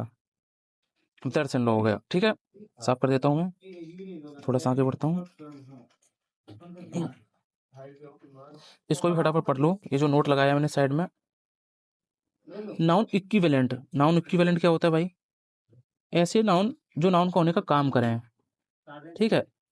जैसे वह मेरा बड़ा भाई है, वह मेरा बड़ा भाई है, तो भाई अपने आप में एक नाउन हो गया, ठीक है। कैसा भाई है? तो आपने कहा बड़ा, तो नाउन की विशेषता बता रहा है, तो ये एडजेक्टिव हो गया। बोलो हाँ या ना? ये चीजें बाद में जब आप डिग्री ऑफ कंपैरिजन पढ़ोगे ना, डिग्री ऑफ कंपैरिजन, तब और अच्छे से क्लियर होगा, बट एक मोटा मोटा आइडिया दे रहा हूँ मैं। इस सेंटेंस को जैसे ही मैंने चेंज किया, मैंने कहा बड़ा का आदर करो। मैं थोड़ी सी जगह लेता हूँ, उसके बाद समझाऊंगा ये सही से। कहाँ है जगह? जगह मिल जाए मुझे थोड़ी सी। यहाँ ठीक है, ये जगह मिल गई। देखो अब मैंने कहा वह मेरा, भाई बड़ी कष्ट होता है यार ये वीडियो बनाने में मुझे। वह मेरा बड़ा भाई है। इस सेंटेंस से मैंने कहा पहचानो, तो आपने कहा सर भाई एक अपने आप में नाउन हो गया। अब कैसा भाई है? तो आपने कहा बड़ा भाई है। नाउन की विशेषता जो बताता है वो क्या होता है? वो होता है एडजेक्टिव। मैंने कहा ठीक है, बहुत बढ़िया। अब मैं दूसरा एग्जांपल लिख रहा हूँ। मैंने इसी एडजेक्टिव को उठा के सेंटेंस का सब्जेक्ट बना दिया। मैंने कहा बड़ा, उठाया यहाँ रख दिया, बड़ा का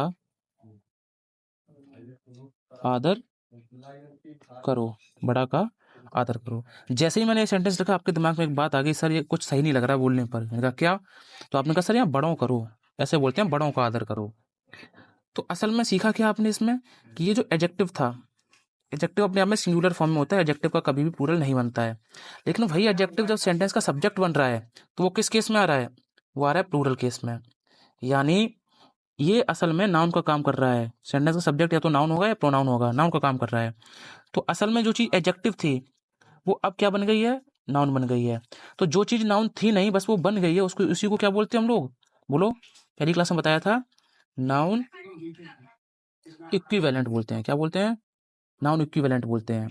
एक चीज ये समझ गए हम लोग, कि जो चीज नाउन थी नहीं, बस नाउन का काम कर रही है, वो नाउन इक्विवेलेंट है। दूसरी चीज, एडजेक्टिव तो सिंगुलर था, बट जैसे ही एडजेक्टिव सेंटेंस का सब्जेक्ट बन गया, तो वो किस केस में यूज हुआ?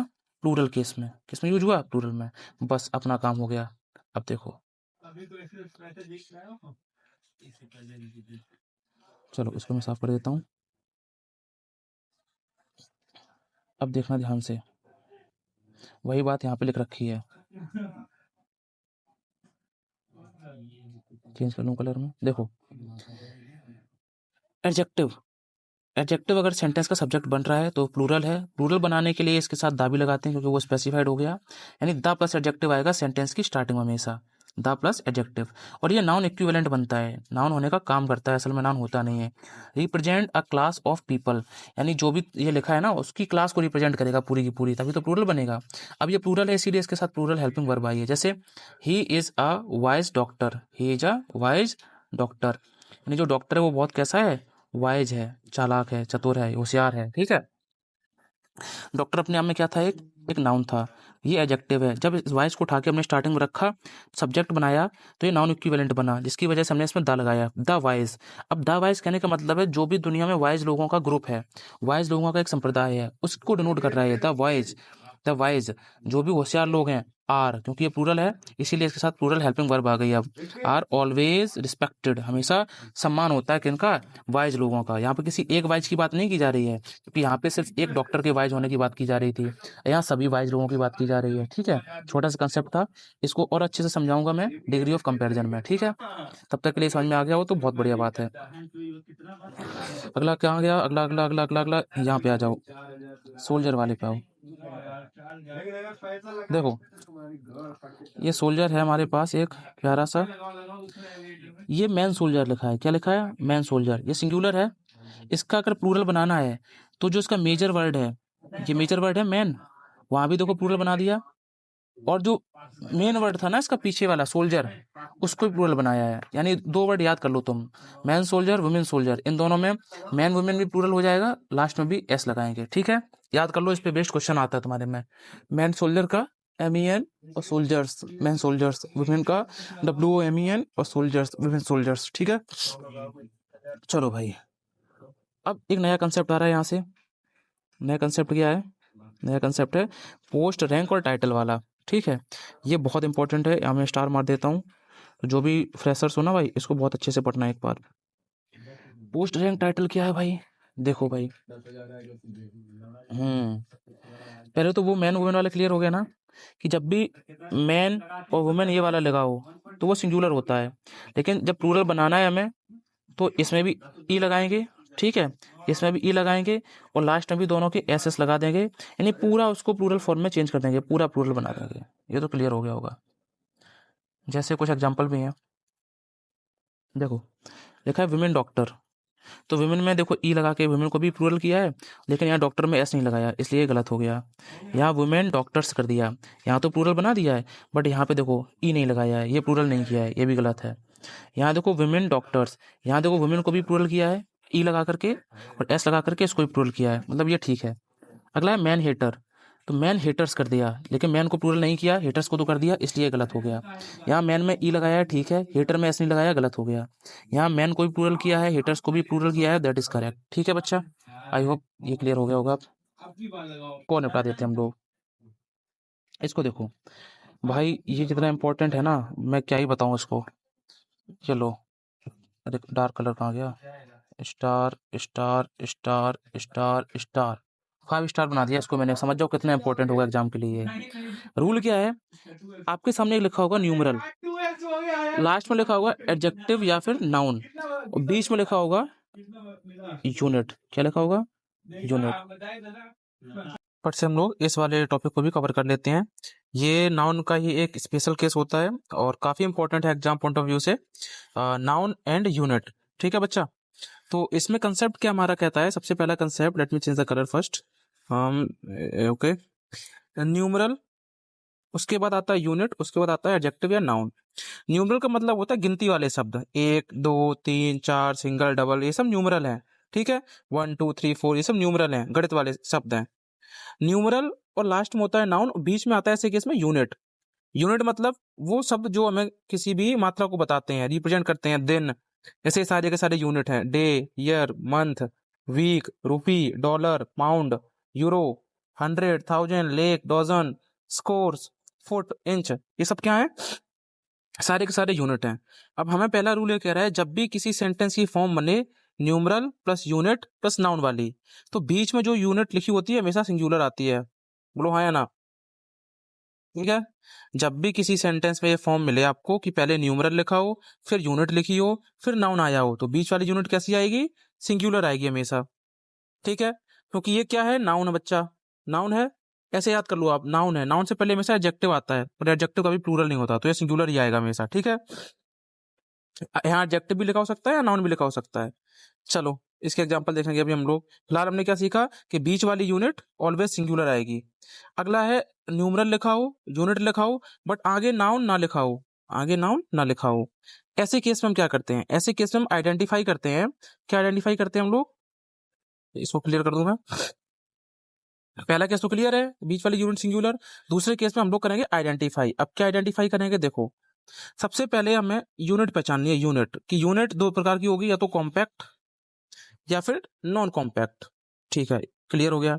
कॉम्पैक्ट नॉन कॉम्पैक्ट क्या है, कंप्लीट मीनिंग है अगर यूनिट की, अगर यूनिट की मीनिंग कंप्लीट है अपने आप में, then that is compact.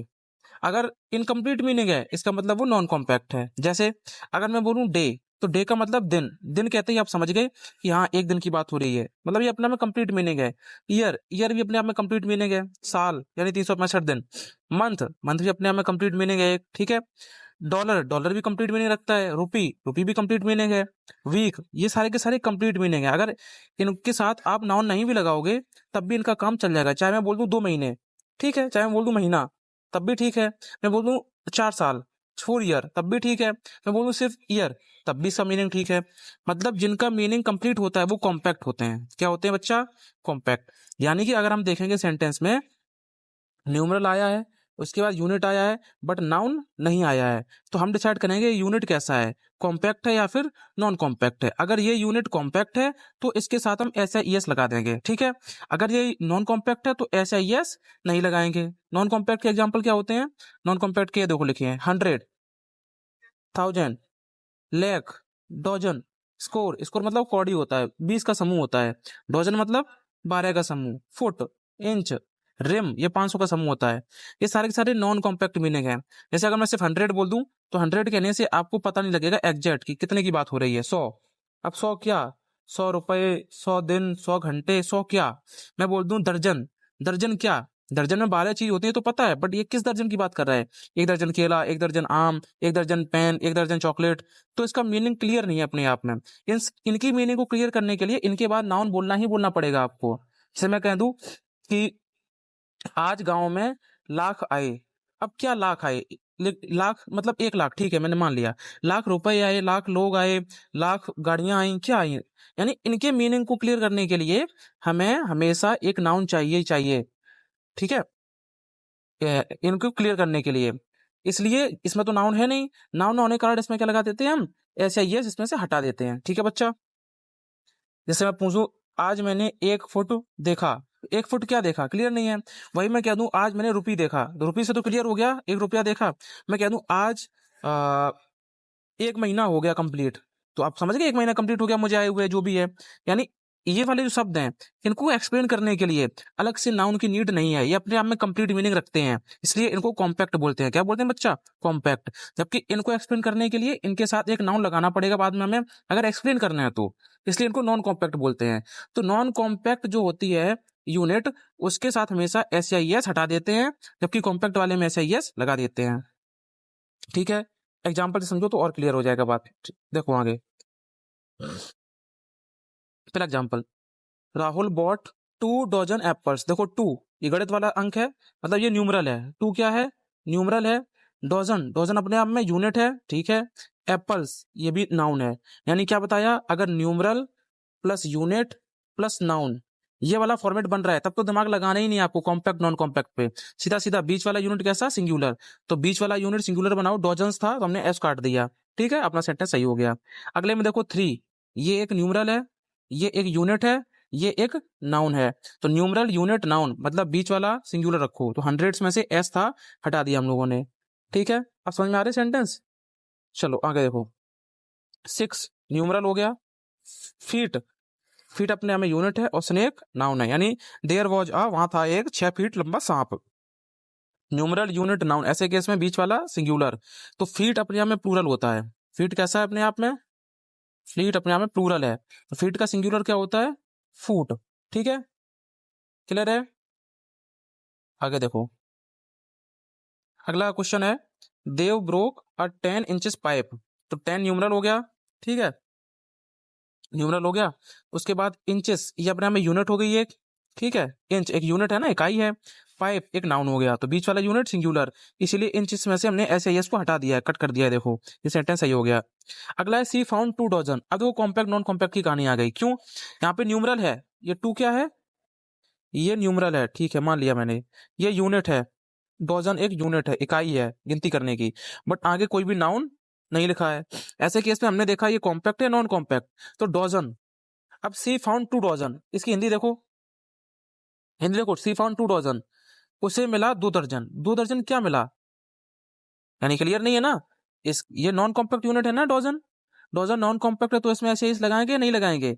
Dozen non compact है तो नॉन कॉम्पैक्ट में एस आई एस नहीं लगाते हैं। देखो इसमें डजन के साथ एस आई एस लगाए नहीं लगाए, इसका मतलब ये सेंटेंस अपने आप में सही है। ये देखो सेंटेंस सही हो गया अपना, क्योंकि इसमें एस आई एस नहीं लगा था।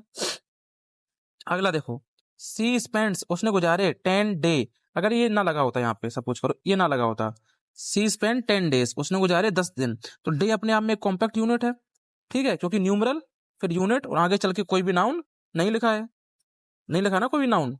इसलिए हमने देखा डे एक क्या था, एक कॉम्पैक्ट यूनिट था। कॉम्पैक्ट यूनिट के साथ में एस आई एस लगाते हैं, देखो डेज कर रखा है यहाँ पे, इसका मतलब ये सही हो गया। एक बार वापस से सुनना है इस कंसेप्ट को, बहुत इंपॉर्टेंट कंसेप्ट है और बहुत सारे क्वेश्चन यहाँ बन जाएंगे आपके। अगला देखो, देखो आई वॉन्ट 5 रुपीज। तो 5 एक न्यूमरल हो गया, रुपी एक यूनिट हो गया, आगे चल के कोई भी नाउन, नाउन नहीं है। तो न्यूमरल यूनिट नाउन वो वाला तो बना नहीं, ये सिर्फ है न्यूमरल यूनिट, आगे नाउन नहीं है। तो हम देखेंगे कॉम्पैक्ट और नॉन कॉम्पैक्ट की कहानी को। तो रुपी, रुपी अपने आप में कॉम्पैक्ट यूनिट है, कॉम्पैक्ट यूनिट है इसलिए इसमें एस लगाया है, ठीक है, सही हो गया।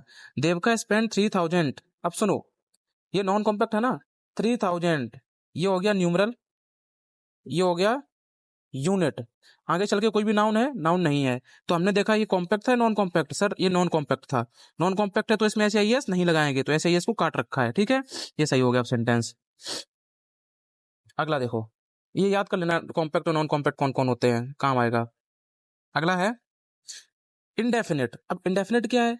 यूनिट लिखा हो, फिर ऑफ लगा हो, फिर नाउन लिखा हो, यूनिट ऑफ नाउन। ऐसे केस में यूनिट भी प्लूरल होगा, नाउन भी प्लूरल होगा, आगे चल के प्लूरल ही हेल्पिंग वर्ब आएगी। अभी तक क्या था, यूनिट बीच में आ रहा था, noun unit numeral unit noun बीच में था, अब यूनिट कहाँ गया है, पहले नंबर पर। यानी अगर यूनिट से ही शुरुआत हो जाए, फिर ऑफ लगाओ, फिर नाउन आया हो, तो ऐसे केस में क्या करते हैं, नाउन भी प्लूरल, यूनिट भी प्लूरल, वर्ब भी प्लूरल, ठीक है। एग्जाम्पल देखो, और उसमें भी क्या है, स्मॉल यूनिट पहले, बिग यूनिट बाद में, यानी पहले स्मॉल यूनिट आएगी, फिर बिग यूनिट आएगी। जैसे अगर हजार और लाख दो शब्द हैं, पहले हजार आएगा फिर लाख आएगा, ठीक है बच्चा। देखते हैं, यहाँ है lake of thousand of student, ये एस एस बाद में लगाए हैं। तो मैंने देखा ये क्या है, एक लेक। मैं कलर चेंज कर लूं थोड़ा सा,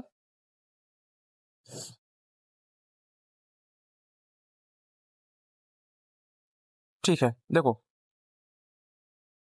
मैं थोड़ा सा जूम कर दूं उसको, देखो यहाँ क्या लिखा है, एक एक लाइन नोट्स की पढ़ना। देखो यहाँ सिर्फ ये लिखा था लेक, लाख, यानी कि लेक ऑफ थाउजेंड्स। ये क्या है, ये एक यूनिट है। ये क्या है, क्या है, बोलो बच्चा क्या है, ये भी एक यूनिट है। ये भी यूनिट हो गई, ये भी यूनिट हो गई। आगे चल के ये क्या है, ये हमारा नाउन है। तो मैंने क्या बताया था, इसमें देखो जरूरी नहीं है कि या एक सेकंड रुको ना, ये जरूरी नहीं है कि यूनिट के बाद नाउन ही हो। यूनिट, एक और यूनिट हो सकती है इसके पहले, यूनिट ऑफ फिर भी नाउन आ सकता है। ध्यान रखने वाली बात यह है कि स्टार्टिंग यूनिट से होनी चाहिए, स्टार्टिंग यूनिट से। तो इसमें देखो स्टार्टिंग यूनिट से ही तो हुई है, स्टार्टिंग यूनिट से हुई है, इसलिए यूनिट को क्या किया है, प्लूरल किया है। लेक्स ऑफ थाउजेंड यूनिट है, प्लूरल कर दो। स्टूडेंट है, ये भी प्लूरल है, इसीलिए वर्ब जो आएगी हैज नहीं आएगी, क्या आएगी, हैव आएगा। बोलो क्लियर हुआ? फिर एक बार समझ लो इसको अच्छे से। स्टार्टिंग में यूनिट दिखा हमें, फिर ऑफ दिख गया, मतलब समझ गए प्लूरल वाला खेल है पूरा।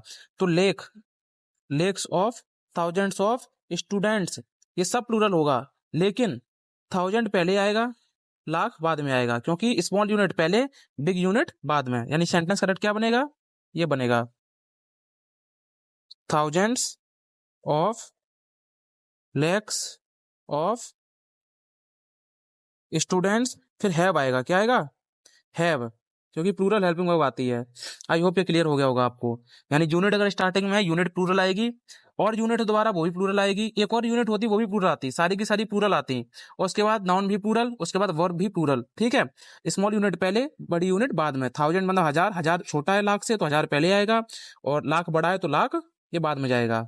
चलो आगे देखो, अगला टाइप हमारा आर्बिट्रेरी यूनिट। ये देखो, आर्बिट्रेरी यूनिट मतलब मनगढ़ंत यूनिट। ऐसी यूनिट जिनको हमने बना लिया है वो असल में होती कुछ नहीं है, जैसे ग्लास, मग, बाउल, फर्स्ट, हैंड, इसके साथ फुल्स लगा दो, अगर क्या लगा दो, फुल्स। मम्मी कहते हैं कि एक चम्मच चीनी डाल दो, तो चम्मच कोई यूनिट तो है नहीं।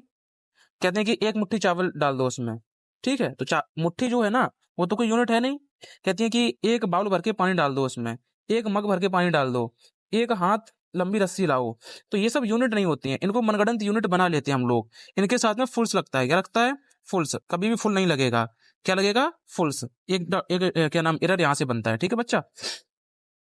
देखो आगे एग्जाम्पल से देखो, लिखा है टू, ठीक है, आगे है यूनिट। देखो न्यूमरल, ये क्या है, न्यूमरल, फिर ये क्या है, यूनिट, फिर ये क्या है, नाउन। बताओ ऐसे केस में क्या करते हैं, सबसे पहले यही बताया था, अगर numeral plus unit plus noun है, तो बीच वाला यूनिट कैसा होता है, हमेशा सिंगुलर होता है। देखो क्या ये सिंगुलर है, देखो क्या ये सिंगुलर है, बताओ। लिखा था स्पून्स फुल, क्या लिखा था, स्पून्स फुल, पहला शब्द लिखा था। तो बच्चे एक देखो, स्पून अपने आप में एक क्या है, आर्बिट्रेरी यूनिट है, इसके साथ में फुल्स जोड़ते हैं हमेशा। कभी भी ग्लास के साथ में glasses, mugs, bowls, firsts, hands, spoons, ये सारी चीजें गलत होती हैं, इनके साथ में ऐसे यस नहीं लगता है। अगर प्लूरल बनाना है तो ऐसे यस कहाँ आएगा, लास्ट में आएगा, फुल्स में। यानी ये सब तो वैसे ही गलत हो गया, क्योंकि एस यहाँ तो कभी आती ही नहीं है, तो ये तो वैसे ही गलत हो गया। स्पून कभी नहीं होगा, स्पून फुल्स होगा, यानी ये तो वैसे गलत हो गया। फिर अगर इसका हम स्पून फुल्स कर रहे हैं, स्पून फुल्स, तो ये इसलिए गलत हो गया क्योंकि बीच में यूनिट है, और बीच वाली यूनिट सिंगुलर रखनी होती है हमेशा, क्योंकि न्यूमरल फिर यूनिट फिर नाउन, तो बीच वाली यूनिट सिंगुलर रखनी है, इसलिए हम स्पून फुल्स नहीं करेंगे, सिर्फ क्या लिखेंगे, स्पून फुल। बात आई समझ में? आगे देखो अगला sentence, handful of soldier was present in the battle, ये सेंटेंस था हमारा। अच्छा, ये देखो कौन सा टाइप बना है, ये स्टार्टिंग में यूनिट आ गई, क्या आ गई स्टार्टिंग में, यूनिट। स्टार्टिंग में यूनिट आते ही कौन सी कहानी चलती है, प्लूरल वाली, सब कुछ प्लूरल आएगा। तो सबसे पहले तो इस यूनिट को ही प्लूरल बना दो। तो हैंडफुल का यहाँ पे देखो ध्यान से, हैंड्स फुल लिखा है इन्होंने, क्या लिखा है, इन्होंने लिखा है हैंड्स फुल। ये तो बच्चे वैसे ही गलत हो गया, हैंड के साथ में एस थोड़ी लगाते कभी भी हम लोग, एस कहाँ लगाएंगे, लास्ट में, अगर प्लूरल बनाना है तो। हमने देखो हैंडफुल्स किया यहाँ पे, हैंडफुल्स, ये करेक्ट हो गया। फिर ऑफ, सोल्जर में भी प्लूरल करना था, सोल्जर्स कर दिया। अब हेल्पिंग वर्ब भी कैसी आएगी, प्लूरल आएगी, इसलिए वर्क कर दिया। ध्यान रखो, अगर स्टार्टिंग में यूनिट आ गया, स्टार्टिंग में ही यूनिट आ गया अगर, तो बच्चे सब कुछ प्लूरल आएगा, यूनिट भी प्लूरल, नाउन भी प्लूरल, हेल्पिंग वर्ब भी प्लूरल, ठीक है बच्चे। और हो सकता है इसके पहले एक और यूनिट होती, फिर ऑफ होता, फिर यूनिट, फिर ऑफ, फिर यूनिट, फिर ऑफ, फिर जाके नाउन आता, तो ये सारी की सारी यूनिट जो भी है सारी की सारी प्लूरल हो जाती। ठीक है बच्चे, ठीक है, क्लियर है डाउट? जब क्वेश्चन करेंगे ना हम लोग प्रैक्टिस, तब और अच्छे से बातें क्लियर हो जाएंगी। ये पेज कंप्लीट हो गया क्या, ये पेज कंप्लीट है, अगला देखो अपना, यहाँ आ जाओ। अब कुछ एग्जांपल्स हैं, इनको फटाफट निपटाते हैं। लिखा है 5 न्यूमरल, अब तुम क्वेश्चन को करना सीखो। देखो, न्यूमरल, यूनिट, उसके बाद नाउन, ठीक है, न्यूमरल यूनिट नाउन। तो बीच वाली यूनिट कैसी, रुपी अपने आप में एक यूनिट भी है, रुपी अपने आप में एक नाउन भी है, ठीक है बच्चे, याद रखना है, कंफ्यूज मत होना। तो न्यूमरल यूनिट नाउन में बीच वाली यूनिट सिंगुलर आती है, इसीलिए देखो यहाँ पे एस को काटा गया है, यानी 500 रुपीज विल बी इनफ, ठीक है, क्वेश्चन अपने आप में। अगला देखो, अगला देखो फटाफट से, अगले में क्या है, स्टार्टिंग में ही यूनिट दिख गई, 100 यूनिट है ना, देखो प्लूरल बना दिया, प्लूरल, ऑफ के बाद फिर से प्लूरल, उसके बाद वर्ब भी प्लूरल, इज नहीं आएगा। समझ में आ गया? अब बन रहे हैं क्वेश्चन। 1000 देखो यूनिट है स्टार्टिंग में ही, इसका मतलब प्लूरल, एस लगा दिया। थाउजेंड्स ऑफ पीपल, पीपल खुद अपने आप में प्लूरल है, पीपल्स कभी नहीं होता है, ठीक है, ये खुद अपने आप में कैसा है, प्लूरल है। और उसके बाद वाज नहीं आएगा, क्या आएगा, वर आएगा, प्लूरल फॉर्म। अब समझ में आ रहा होगा आपको। अगला देखो, numeral 2, new 2000 of books has have been sold. देखो इसमें क्या है, ये क्वेश्चन का स्ट्रक्चर ही गलत लिखा है। क्यों? अगर हम देख रहे हैं इसको न्यूमरल, फिर यूनिट, फिर नाउन, इसका मतलब बीच में ऑफ नहीं आना चाहिए। इसको सही करने के कई सारे तरीके हैं। पहला तरीका क्या है इसको सही करने का, देखो सबसे पहले उसको बना लें न्यूमरल, फिर यूनिट, फिर नाउन, इस वाले केस में। तो इसमें से हम ऑफ को हटा देंगे, जैसे ही ऑफ हटेगा तो ये बनेगा हमारा टाइप 1, यानी न्यूमरल, यूनिट, फिर नाउन। तो बीच वाली यूनिट कैसी आती है बच्चे, सिंगुलर, इसलिए इसमें से एस को भी हटाना पड़ेगा। तो सही सेंटेंस क्या बनेगा, 2000 बुक्स हैव बीन सोल्ड, ठीक है। अब बुक्स कई सारी है ना, इसीलिए इसमें प्लूरल हेल्पिंग वर्ब आई है, हैव बीन सोल्ड, एक तरीका। दूसरा तरीका क्या हो सकता है इसका, अगर इसको हम इसमें स्टार्टिंग से 2 ही हटा दें, तो 2 हटाते ही क्या हो गया, यूनिट आ गई स्टार्टिंग में। स्टार्टिंग में यूनिट आते ही क्या करेंगे हम लोग, इसको भी प्लूरल, इसको भी प्लूरल, आने वाली वर्ब भी प्लूरल, बोलो हाँ या ना। तो वैसे ही थाउजेंड्स, ये ए सब सही हो गया, थाउजेंड्स ऑफ ये भी सही है अपने आप में, बुक्स प्लूरल है ये भी सही है, और हेल्पिंग वर्ब है भाई वो भी सही है। समझ में आई बात को? या तो हम स्टार्टिंग से 2 हटा दें, 2 हटाते ही हमारा कौन सा टाइप बन जाएगा, स्टार्टिंग में यूनिट आने वाला, यूनिट ऑफ, यूनिट ऑफ, ये भी प्लूरल, ये भी प्लूरल, वर्ब भी प्लूरल, वो वाला तरीका, ठीक है। अदरवाइज न्यूमरल यूनिट नाउन वाला। आई होप अब क्लियर होगा। अब देखो इसी का एक नेक्स्ट टाइप है फ्रैक्शन। अब कहोगे भैया ये तो सब गणित में पढ़ा था, आप क्या पढ़ा रहे हो? देखो बहुत इंपॉर्टेंट चीज है ये फ्रैक्शन। जब भी आप भिन्न लिखते हो फ्रैक्शन, तो ऊपर क्या आता है, न्यूमरेटर, नीचे क्या आता है, डिनोमिनेटर। ऊपर क्या आता है बच्चे, अंश, नीचे क्या आता है, हर।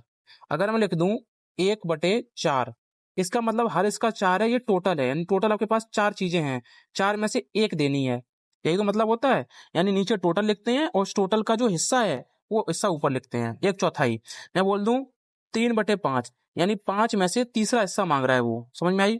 नीचे क्या लिखते हैं हमेशा, टोटल, ऊपर क्या लिखते हैं, पार्ट। क्लियर है? अब देखो इस पे बेस इंग्लिश में क्वेश्चन कैसे बनता है। पहला देखो यूनिट फ्रैक्शन। यूनिट फ्रैक्शन का मतलब क्या होता है, इकाई।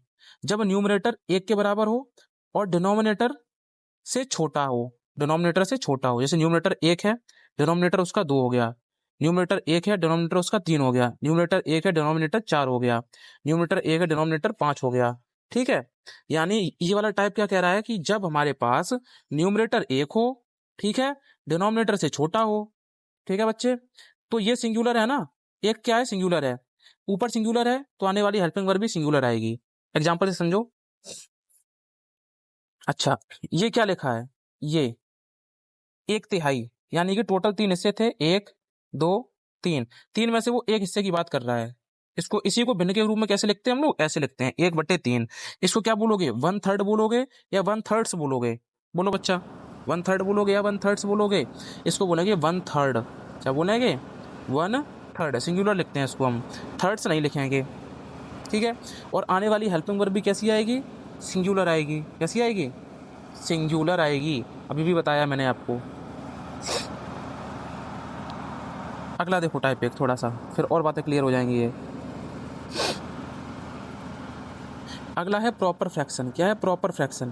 प्रॉपर फ्रैक्शन वो फ्रैक्शन होती है जिसका न्यूमरेटर एक से बड़ा हो।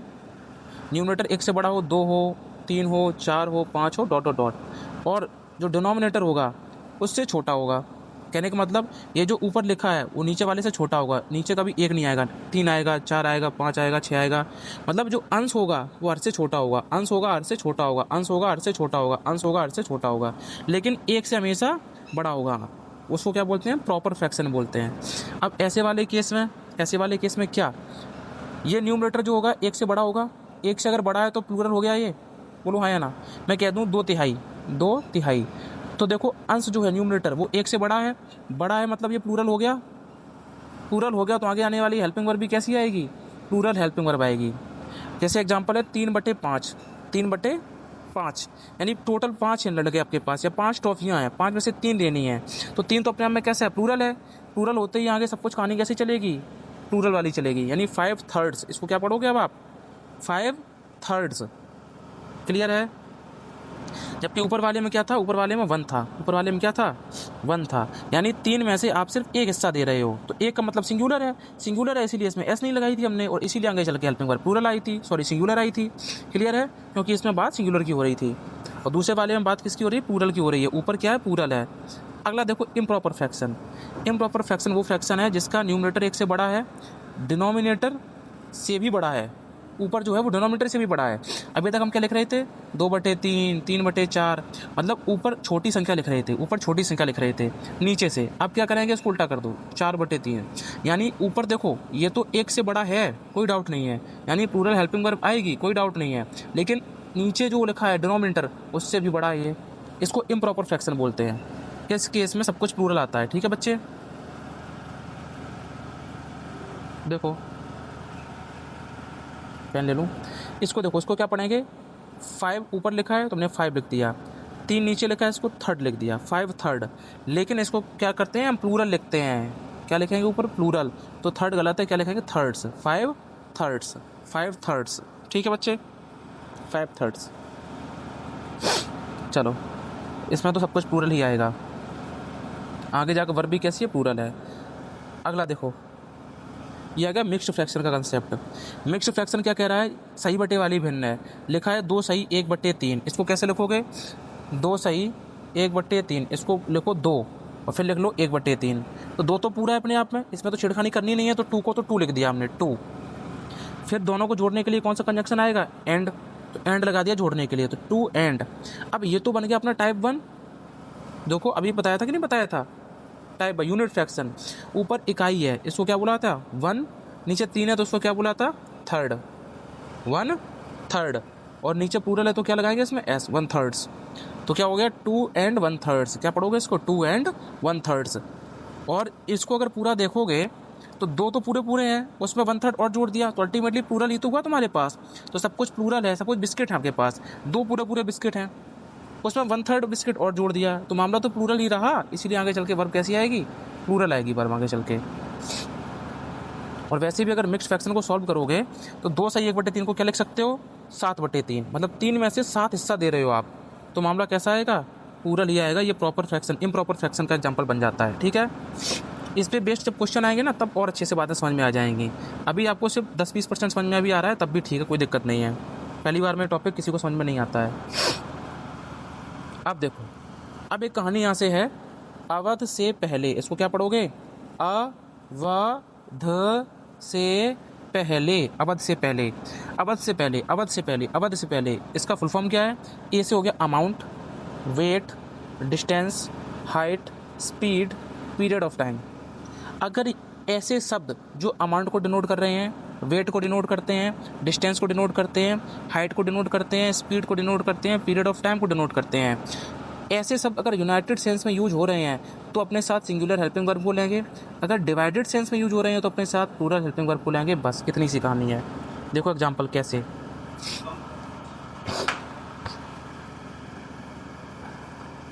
देखो कैसे, जैसे पहला क्वेश्चन लिखा है 10,000 रुपीज़, 10,000 रुपीज़। अब सुनो, ये क्या है 10,000 रुपीज़, ये पूरा पूरा। पहले देखो अपना बोर्ड देख लो एक बार, noun sorry numeral, unit, noun. ये 10 क्या है, न्यूमरल है, ये यूनिट हो गया, ये नाउन हो गया। देखो बीच वाली यूनिट सिंगुलर है, 1000 में एस लगा नहीं लगा, सिंगुलर है ना, यानी ये चीज़ तो सही है, यहाँ तो कोई एरर नहीं है। अब ये बताओ, ये पूरी चीज़ डिनोट किसको कर रही है, ये पूरी चीज़ डिनोट कर रही है अमाउंट को, धन को, पैसे को, 10,000 रुपीज़। अब इसके साथ में इज आएगा या फिर आर आएगा, तो ये डिपेंड करता है सेंस पर। यूनाइटेड सेंस अगर है सिंगुलर हेल्पिंग वर्ब लगा दो, डिवाइडेड सेंस है तो प्लूरल हेल्पिंग वर्ब लगा दो। तो 10,000 रुपीज़ गिवन टू हिम, कोई इंसान है उसको 10,000 रुपये दे दिए गए हैं, तो यूनाइटेड सेंस में तो दिए गए हैं, एक साथ 10,000 रुपये लिए उस बंदे को दे दिए, बांटे थोड़ी गए हैं। यूनाइटेड सेंस है, यूनाइटेड सेंस होते ही क्या लगा दिया हमने, इज लगा दिया, आर हटा दिया। अगला एग्जाम्पल देखो और समझ में आएगा। 10,000 रुपीज़, ये क्या हो गया, अमाउंट हो गया। डिस्ट्रीब्यूटेड अमंग दी बेगर्स, भिखारियों में बांटे गए हैं। अब भिखारी तो कई सारे थे, कई सारे भिखारी हैं ना, बेगर्स लगाए, इनमें डिस्ट्रीब्यूट, कुछ रुपए इसको दे दिए, कुछ रुपए इसको दे दिए, कुछ रुपए इसको दे दिए। इसका मतलब क्या है, डिवाइडेड सेंस की बात हो रही है यहाँ पे बांटा गया है, डिवाइडेड सेंस है। तो 10,000 रुपीज़, 10,000 की एक गड्डी नहीं दी है, उसको कई सारे लोगों में बांटा है, तो आर आएगा आपकी बार, इज नहीं आएगा। बोलो डाउट क्लियर हुआ, ये बहुत बढ़िया। चलो आगे देखते हैं। अगला देखो, लिखा है 3 माइल्स, ये क्या है, जैसे वो अमाउंट था वैसे ये डिस्टेंस वाला है। अवध से पहले amount, weight, distance, height, speed, period of time, ठीक है। अवध से पहले 3 माइल्स, ये क्या होगा, डिस्टेंस हो गया। अब ये डिवाइडेड सेंस में तो प्लूरल, यूनाइटेड सेंस में तो singular. Covered on foot, 3 mile की दूरी आपने पैरों से तय की है, तो यूनाइटेड सेंस में सीधा सीधा आपके 3 माइल तय किया है आपने कुल मिला के, तो सिंगुलर हेल्पिंग वर्ब आई, प्लूरल नहीं आई। अगला है 10 डेज, 10 डेज। अच्छा एक चीज़ और देखना है इसमें, ये लिखा न्यूमरल, ये लिखा है यूनिट, इसके बाद नाउन नहीं है, इसलिए इसको देखो कॉम्पैक्ट है या नॉन कॉम्पैक्ट है। ये कॉम्पैक्ट है, माइल मतलब 3 किलोमीटर की दूरी को मील बोलते हैं, फिक्स है अपने आप में ये, इसीलिए इसमें एस लगा के इसको प्लूरल किया है। कॉम्पैक्ट अगर है, मीनिंग अपने आप में फुलफिल है, तो उसमें एस लगेगा, एस या एस। नॉन कॉम्पैक्ट होता तो ना लगता। वैसे ही 10 न्यूमरल है, डेज यूनिट है, आगे चल के कोई भी नाउन नहीं है, इसीलिए डेज को प्लूरल किया है क्योंकि ये कॉम्पैक्ट है, ठीक है। 10 डेज वाज या वर वेस्टेड बाई हर, उसने 10 दिन को क्या कर दिया, वेस्ट कर दिया। यूनाइटेड सेंस है तो वाज आएगा, वर फिर नहीं आएगा। अगला देखो सेम एग्जांपल, 3 माइल्स, 3 मील, देखो वही है, डिस्टेंस है, एज या फिर are. Covered on foot and by scooter, यानी कुछ हिस्सा तो तय किया है फुट से, पैरों से, कुछ हिस्सा तय किया है स्कूटर से, तो मामला कैसा हो गया, मामला हो गया डिवाइड वाला, यानी डिवाइडेड सेंस आ रहा है इसमें। डिवाइडेड सेंस आते ही क्या लगाएंगे हम, प्लूरल हेल्पिंग वर्ब आर लगाएंगे, इज को गोली मार देंगे। बोलो हाँ या ना भाई। बीच बीच में मैं मोटिवेट भी कर दूँ, थोड़ा सा लाइक भी कर देना वीडियो को अगर पसंद आए तो। लग रहा है एफर्ट डाल रहा हूँ मैं, तो बहुत मेहनत से बना रहा हूँ ये वीडियो, ठीक है।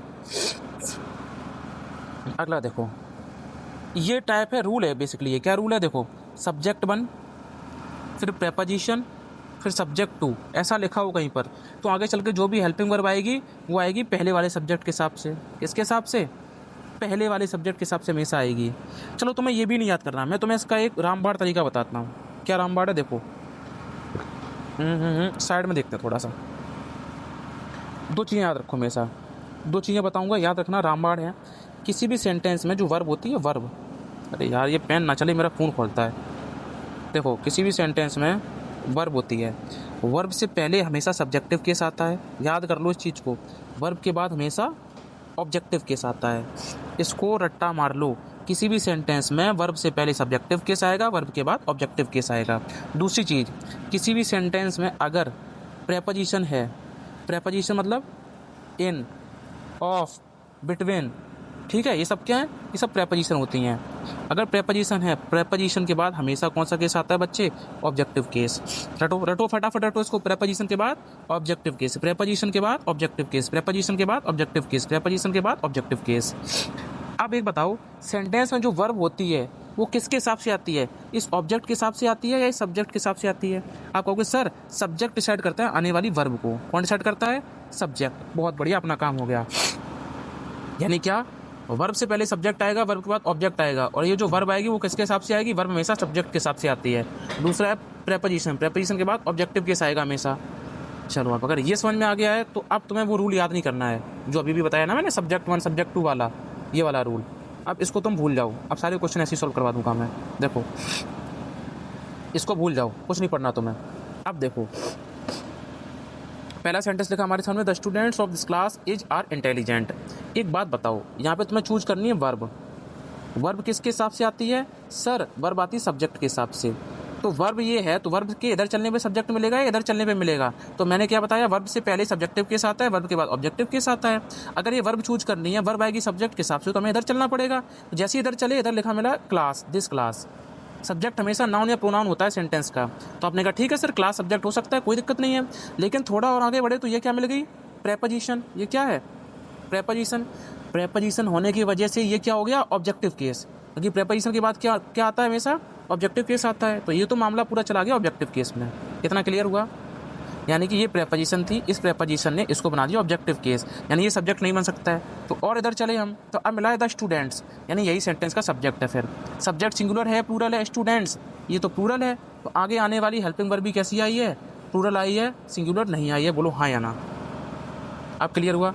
अब अगला क्वेश्चन देखो स्पीड में फटाफट। देखो हमें चूज करनी थी वर्ब, वर्ब आती है सब्जेक्ट के अकॉर्डिंग, सब्जेक्ट मिलेगा वर्ब से पहले जाने पर। हम वर्ब से पहले गए तो मैंने स्टूडेंट्स थे, तो प्लूरल है अपने आप में, इस हिसाब से आर आना चाहिए था।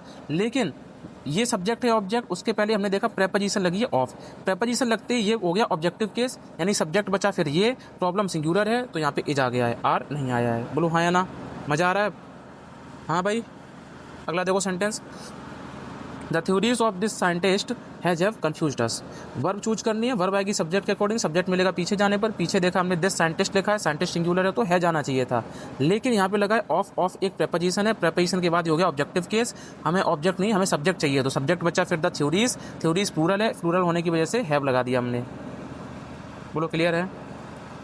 अगला देखो, अगला रूल ये कह रहा है, अगर कोई नाउन लिखा है, क्या लिखा है, नाउन, और एक आगे चल के फिर नाउन लिखा है और बीच में प्रेपोजिशन लगी है, क्या लगी है, प्रेपोजिशन। और ध्यान देने वाली बात है, दोनों नाउन सेम है। कैसे हैं, सेम।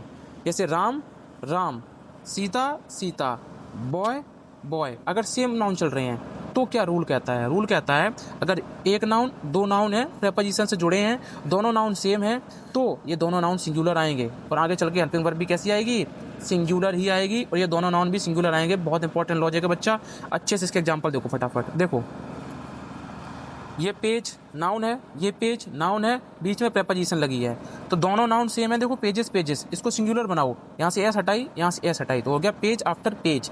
अब आगे आने वाली हेल्पिंग वर्ब भी कैसी आएगी, सिंगुलर हेल्पिंग वर्ब, तो एच सही है, आर गलत है। ऐसे यहाँ पे डोर्स टू डोर्स नहीं होगा, डोर टू डोर होगा, सेम है इसलिए एस को काट दो। Door to door singular helping verb, word to word singular helping verb, plural नहीं आएगी। इसमें से भी एस को हटा दो, इसमें से भी एस को हटा दो। ठीक है, क्लियर है ये?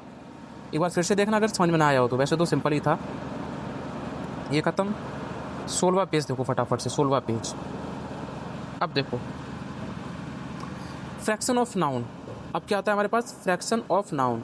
सिंगुलर काउंटेबल नाउन है तो सिंगुलर हेल्पिंग वर्ब आएगी, प्लूरल काउंटेबल नाउन है तो प्लूरल हेल्पिंग वर्ब आएगी, और अनकाउंटेबल नाउन है तो भी सिंगुलर हेल्पिंग वर्ब आएगी। ठीक है, यानी प्लूरल हेल्पिंग वर्ब सिर्फ तभी आती है जब प्लूरल काउंटेबल नाउन होता है हमारे पास, बाकी सब में सिंगुलर हेल्पिंग वर्ब ही आएगी।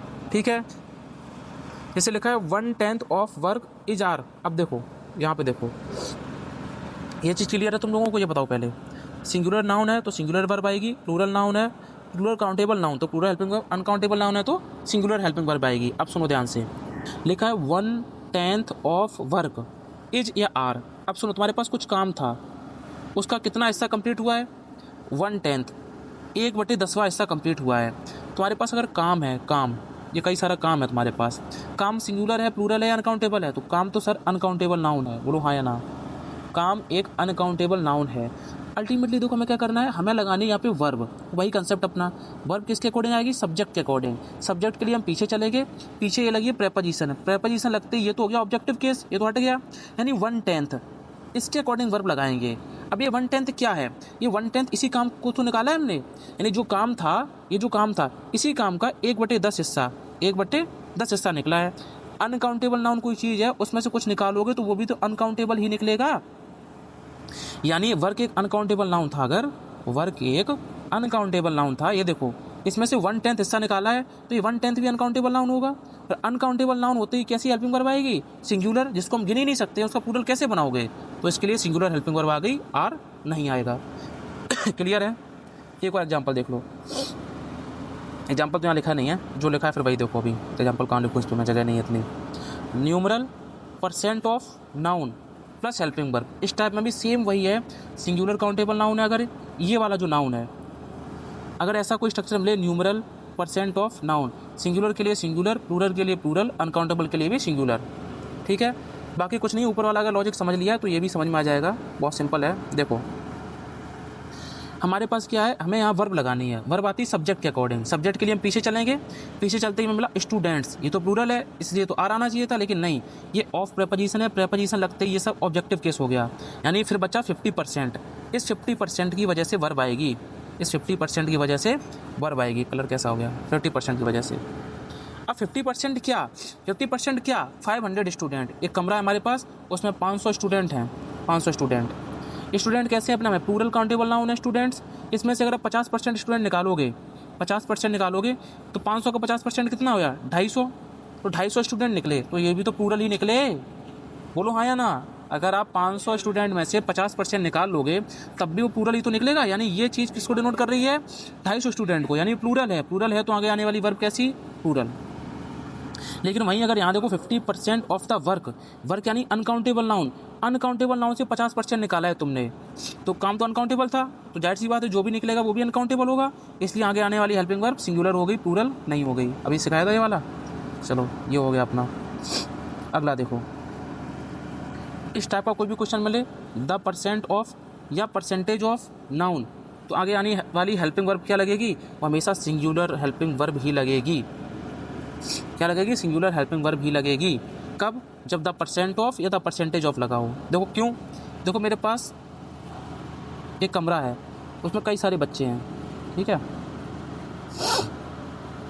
थोड़ा फंक्शनल लेवल पे चीज़ों को समझ रहे हैं हम लोग, ठीक है। ऐसा आपको नहीं मिलेगा कहीं भी एयरफोर्स के बैच में आपको पढ़ने को। कई सारे बच्चे हैं क्लास पर, उसमें से मैंने कहा द % ऑफ, द % ऑफ ये बच्चे जो भी हैं, ये भी नाउन है, स्टूडेंट्स। तो बात सिर्फ और सिर्फ परसेंटेज की हो रही है, तो परसेंटेज कुछ ना कुछ अमाउंट निकलेगा। सपोज X% निकला, 10% निकला, 20%, 30%, तो वो तो हमेशा अनकाउंटेबल नाउन ही होता है। अनकाउंटेबल नाउन होगा ना, तो आगे आने वाली हेल्पिंग वर्ब कैसी आएगी? सिंगुलर हेल्पिंग वर्ब आएगी। जबकि ऊपर वाले रूल में क्या था? ऊपर वाले रूल में यहाँ पे क्या था? इसको देखो एक बार, यहाँ पे अमाउंट दिया गया था 50% ऑफ दिस स्टूडेंट्स, तो 500 स्टूडेंट का अगर 50% निकालोगे तो वो 250 एक अमाउंट आया है, विद नंबर ऑफ पीपल आया है, जिसकी वजह से हमने यहाँ पे प्लूरल हेल्पिंग वर्ब लगा दी। जबकि यहीं पे अगर यहाँ पे 50% ना लगा होता, सिर्फ यही लिखा होता, इसको कट करके यहाँ लिखा होता द % ऑफ, द % ऑफ लगती ये कहानी होगी अनकाउंटेबल नाउन में, तो आगे आने वाली हेल्पिंग वर्ब सिंगुलर आ जाती। ठीक है बच्चे, देखो जैसे यहाँ पे लिखा है द % ऑफ 500 स्टूडेंट्स, यानी इन विद्यार्थियों का परसेंटेज निकालना है। तो परसेंटेज निकालेंगे हम लोग, हमें नहीं पता कितने विद्यार्थी हैं, ठीक है, इसलिए डाटा इनसफिशिएंट है, लिखा भी मैंने, डाटा इनसफिशिएंट है, इसलिए सॉल्व भी नहीं होगा, इसलिए सिंगुलर हेल्पिंग वर्ब आएगी। उसमें तो बोला था 50%, तो 50 तो हमारे पास डाटा था, 50 जैसी रखेंगे यहाँ पे हम लोग, हमारा आंसर आ जाएगा। थोड़ा लॉजिकल सोचो, 50% निकालेंगे तब तो निकाल देंगे हम, लेकिन वो बोल रहा है सिर्फ % ऑफ, हमें नहीं पता कितने %, इसीलिए इसमें इज लगाएंगे क्योंकि डाटा इनसफिशिएंट है। आई होप क्लियर हो गया होगा। ओके, कुछ बच्चों को हो सकता है ऊपर से जा रहा हो क्योंकि वो पहली बार पढ़ रहे हैं, तो बार बार इसको देखो वीडियो को, ठीक है। मैं देखो कुछ छोड़ूंगा नहीं, पूरा गहराई में पढ़ाऊंगा, एयरफोर्स से एक लेवल ऊपर तक जाके छोड़ूंगा तुमको, समझो थोड़ा सा तुम भी। अब ये रूल क्या कह रहा है? अगर आपके पास सम, मोस्ट, हाफ, क्वार्टर, रेस्ट ऐसे शब्द हैं और उसके बाद ऑफ आ रहा है, ऑफ, तो आगे आने वाला नाउन अगर सिंगुलर काउंटेबल नाउन है सिंगुलर हेल्पिंग वर्ब आएगी, प्लूरल काउंटेबल नाउन है तो प्लूरल हेल्पिंग वर्ब आएगी, अनकाउंटेबल नाउन है तो सिंगुलर हेल्पिंग वर्ब आएगी। अनकाउंटेबल मतलब जिससे आप गिन नहीं सकते तो प्लूरल तो हो ही नहीं सकता, वो सिंगुलर ही रहेगा फिर। ठीक है बच्चे, देखो rest of the jewels, rest of, rest of, rest of, rest of, half of, इनसे लेना देना नहीं है, लेना देना है आगे आने वाले नाउन से, आगे आने वाले नाउन से। ज्वेल्स प्लूरल काउंटेबल नाउन है तो आर आ गया। ज्वेलरी, ज्वेलरी अनकाउंटेबल नाउन है। ज्वेलरी कुछ याद आया, इसमें लास्ट में क्या लगा है, R Y, R Y, T H, ism, ation, ये शब्द अगर सफिक्स हैं तो क्या बनता है, वो बनता है एब्स्ट्रैक्ट नाउन। यानी ज्वेलरी एक एब्स्ट्रैक्ट नाउन है जो कि अनकाउंटेबल है, इसीलिए सिंगुलर हेल्पिंग वर्ब आई है। एप्पल्स, देखो रेस्ट ऑफ दी एप्पल्स, हमें इससे लेना देना कुछ नहीं है, हमें देखना है सिर्फ नाउन को, प्लूरल है plural verb. Road singular countable noun है सिंगुलर वर्ब, देखो है कि नहीं आसान। चलो आगे देखो, आगे देखो, half of, half of, half of, इनसे हमें लेना देना नहीं है, हमें लेना देना है इस नाउन से। सिंगुलर है सिंगुलर वर्ब, प्लूरल है प्लूरल वर्ब। डिस्कशन, ION यानी एब्स्ट्रैक्ट नाउन है ये, देखो तो कैसा है, singular verb. Abstract noun uncountable होता है। चिल्ड्रन प्लूरल नाउन है, चाइल्ड सिंगुलर है, चिल्ड्रन प्लूरल है तो हैव प्लूरल हेल्पिंग वर्ब आ गई। ठीक है, क्लियर हो गया। अगला क्या है, अगला है नाउन वोकैबुलरी। ये चीज़ नाउन इक्विवेलेंट की चीज़ मैंने बता दी है पहले आपको कि अगर आपके पास एडजेक्टिव स्टार्टिंग में आ गया तो उसके साथ द लगाएंगे, द प्लस एडजेक्टिव लगते ही वो रिप्रेजेंट करता है पूरी कम्युनिटी को रिप्रेजेंट कर रहा है, मतलब प्लूरल हो गया, इसीलिए प्लूरल हेल्पिंग वर्ब लगाते हैं। जैसे द रिच यानी जो अमीर लोगों का ग्रुप है उनकी बात हो रही है, द रिच, अगर ये प्लूरल है इसलिए आर लगा दिया। ठीक है बच्चे, द पुअर प्लूरल है इसलिए आर आ गया। द ऑनेस्ट यहाँ प्लूरल है इसलिए, लेकिन द ऑनेस्ट बॉय लिखा है, यहाँ पे क्या लिखा है, द ऑनेस्ट बॉय, यानी एक लड़के की बात हो रही है, जबकि यहाँ पे कुछ भी नाउन यहाँ पे नहीं था, एक लड़के की बात हो रही है इसलिए इसमें इज लगाया है। The honest boy is rewarded, जो ईमानदार लड़का था वही रिवार्ड हुआ है, लेकिन यहाँ पे क्या है, द ऑनेस्ट सिर्फ यही है। द प्लस एडजेक्टिव तो प्लूरल हेल्पिंग वर्ब आएगी, द प्लस एडजेक्टिव तो प्लूरल हेल्पिंग वर्ब आ रही है, तो the plus adjective plural helping verb आ रहेगी। ठीक है बच्चे, चलो आगे देखो, वोकैबुलरी स्लैंग, कुछ ऐसी चीज़ें हैं जो हम लोग बोलचाल की भाषा में गलत बोलते हैं, नॉन डिक्शनरी यूज करते हैं उसका। जैसे गो टू हेल, फ्रस्ट्रेशन में बोल देते हैं बट ये बोलना सही नहीं है। I want your copy, copy बोलना गलत है, कॉपी मीन्स नकल करना होता है, वर्ब होती है। आई ये पॉजेसिव केस का एडजेक्टिव है जो अपने आगे नाउन लेता है, नाउन है नोटबुक, नोटबुक सही है। आई वॉन्ट योर नोटबुक, ठीक है, ये गलत बोलते हैं हम लोग। अगला देखो, अगला है I have a Chinese phone, Chinese phone कहना सही है but I have a English teacher, English teacher कहना गलत है। इंग्लिश टीचर का मतलब हो गया एक विदेशी टीचर आपके पास, इंग्लिश सब्जेक्ट की बात नहीं कर रहे हो आप, इसको सही करेंगे he is our teacher of English, teacher of English बोल के सही करेंगे। इंग्लिश टीचर का मतलब हो गया विदेश से टीचर आया है। ठीक है, I like teaching time, teaching time कहना गलत होता है, टीचिंग प्रोफेशन होता है। ठीक है, टाइम कहना गलत है। मीट माई आंटी, आंटी कुछ नहीं होता है, आंट शब्द होता है सही, हम लोग आंटी आंटी बोलते हैं, गलत बोलते हैं। ठीक है, अगला है what the hell is going on here, frustration में बोलते हैं जो कि कहना गलत होता है। He is a cheater, cheater जैसा कोई शब्द नहीं होता, सही शब्द है चीट। ठीक है, I saw pickpockets, pickpockets कहना गलत है, पिक पॉकेट होता है चोर जो आपका बटुआ चुराता है। ठीक है, पिक पॉकेट। सुपरफ्लॉस, अब देखेंगे कुछ सुपरफ्लॉस एक्सप्रेशन जो use more than required words, जैसे what is your good name, अरे नाम सबका अच्छा होता है, उसमें अलग से गुड लगाने की ज़रूरत नहीं होती है। फ्री गिफ्ट, गिफ्ट हमेशा बच्चे फ्री होता है, कहना गलत है। रेगुलर कस्टम, कस्टम इस प्रथा, प्रथा हमेशा रेगुलर होती है, रेगुलर नहीं आता है। हैबिट, हैबिट भी रेगुलर होती है, रेगुलर नहीं आता है। Sum total, total means he होता है सम, दो बार सम क्यों लगा रहे हो। रफ एस्टीमेट, एस्टीमेट मतलब अंदाजा, तो रफ क्यों लगा रहे हो उसमें। ठीक है, बहुत सिंपल सी चीज़ें हैं इसलिए मैं चल रहा हूँ उसमें। देखो पोस्टपोन अल्टिल लेटर, अनटिल के साथ ये लेटर नहीं आता, पोस्टपोन जब कर ही रहे हो तो बाद में तो हो गई वो चीज़, लेटर नहीं आएगा। अनएक्सपेक्टेड सरप्राइज, भाई सरप्राइज हमेशा अनएक्सपेक्टेड ही होता है, मिस्टेक हमेशा अनइंटेंशनल ही होती है, जानबूझ के नहीं की जाती है। ठीक है बच्चे, आगे देखो, री, री के साथ में ये बैक और अगेन वाले शब्द नहीं आते हैं। अगर आपके सामने री वाला कोई शब्द लिखा है, रिटर्न, रिट्रीट, ये देखो री वाला शब्द है कि नहीं, इसके साथ कभी भी बैक नहीं आएगा, कभी भी अगेन नहीं आएगा। ठीक है, बहुत सिंपल है, बस दिमाग में एक दो बार पढ़ो, याद हो जाएगा आपको। अगला देखो, नाउन वोकैबुलरी कुछ है, अनकाउंटेबल नाउन कुछ होते हैं देखो अनकाउंटेबल नाउन जिनको गिन नहीं सकते हैं, उनका प्लूरल नहीं बनता है, बट अगर जानबूझकर उसमें ऐसे यस लगा दें तो उनका बेसिक मीनिंग चेंज हो जाता है। फिर देखो कैसे, पहले कुछ शब्द हैं पेन, पेन का मतलब होता है एक, दर्द, और पेन अनकाउंटेबल नाउन है। अनकाउंटेबल नाउन में जैसे ही हमने ऐसे यस लगाया जानबूझ के पेन्स, तो पेन्स का मतलब बहुत सारी दर्द नहीं हुआ, ये फर्ड्स हो गया, देखा मीनिंग चेंज हो गया। Iron means metal, iron uncountable noun है ना, इसमें जैसे ही जानबूझ के आयरन्स किया हमने तो इसका मतलब हो गया चेन्स या फेटर्स, हथकड़ियाँ, बेड़ियाँ। फोर्स मतलब स्ट्रेंथ, फोर्सेस मतलब आर्मी। अगर अनकाउंटेबल नाउन में आप जानबूझकर ऐसे यस लगा रहे हो तो उसका बेसिक मीनिंग चेंज हो जाता है। यही कह रहा है पूरा पीडीएफ। इसको आप खुद से पढ़ लेना भाई, ठीक है, मैं इतना टाइम वेस्ट नहीं करूँगा। पढ़ने की चीज़ें सिर्फ उसमें देखो, कलर मतलब ह्यू, रंग, कलर जैसे ही किया उसका मतलब झंडा भी निकलता है और रंग भी निकलता है। वर्ड मतलब शब्द, वर्ड्स मतलब मैसेज, रिस्पेक्ट मतलब ऑनर, और रिस्पेक्ट्स मतलब एक सेकेंड, रिस्पेक्ट्स मतलब होता है कॉम्प्लीमेंट्स, ठीक है। इधर आ जाओ फटाफट से, इंपॉर्टेंट चीज़ें ये रहीं, ये इंपॉर्टेंट चीज़ें हैं, इनको रट लेना आप बिल्कुल जितना पढ़ सको, ठीक है। नाउन एंड नंबर का खेल। अब noun and number, noun singular भी होता है, नाउन प्लूरल भी होता है। नाउन में ऐसे यस जोड़ते ही वो प्लूरल बन जाता है, जब उसके बाद प्लूरल हेल्पिंग वर्ब भी आती है।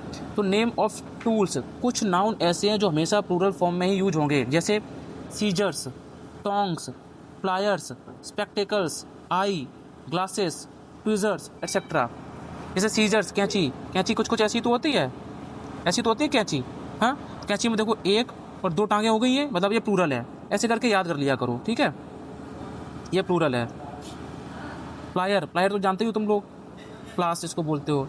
ये सारे के सारे प्लूरल हैं। कुछ एसेसरीज़ हैं जैसे बैंगल्स, चूड़ियाँ, ईयरिंग्स, झुमके, शूज़, सॉक्स, स्लीपर्स, चप्पल्स, ये सब प्लूरल ही यूज होंगे, ठीक है बच्चे।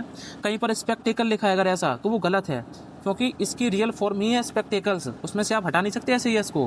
कहीं पर लिखा मिलेगा आपको सीजर, क्या लिखा मिलेगा, सीजर, वो भी गलत है, क्योंकि रियल में क्या होता है, सीजर्स ही होती है इसकी मीनिंग, और ये प्लूरल फॉर्म में ही यूज होते हैं हमेशा। इनमें से ऐसे ये हटेगा नहीं और ये कभी सिंगुलर में यूज होंगे नहीं।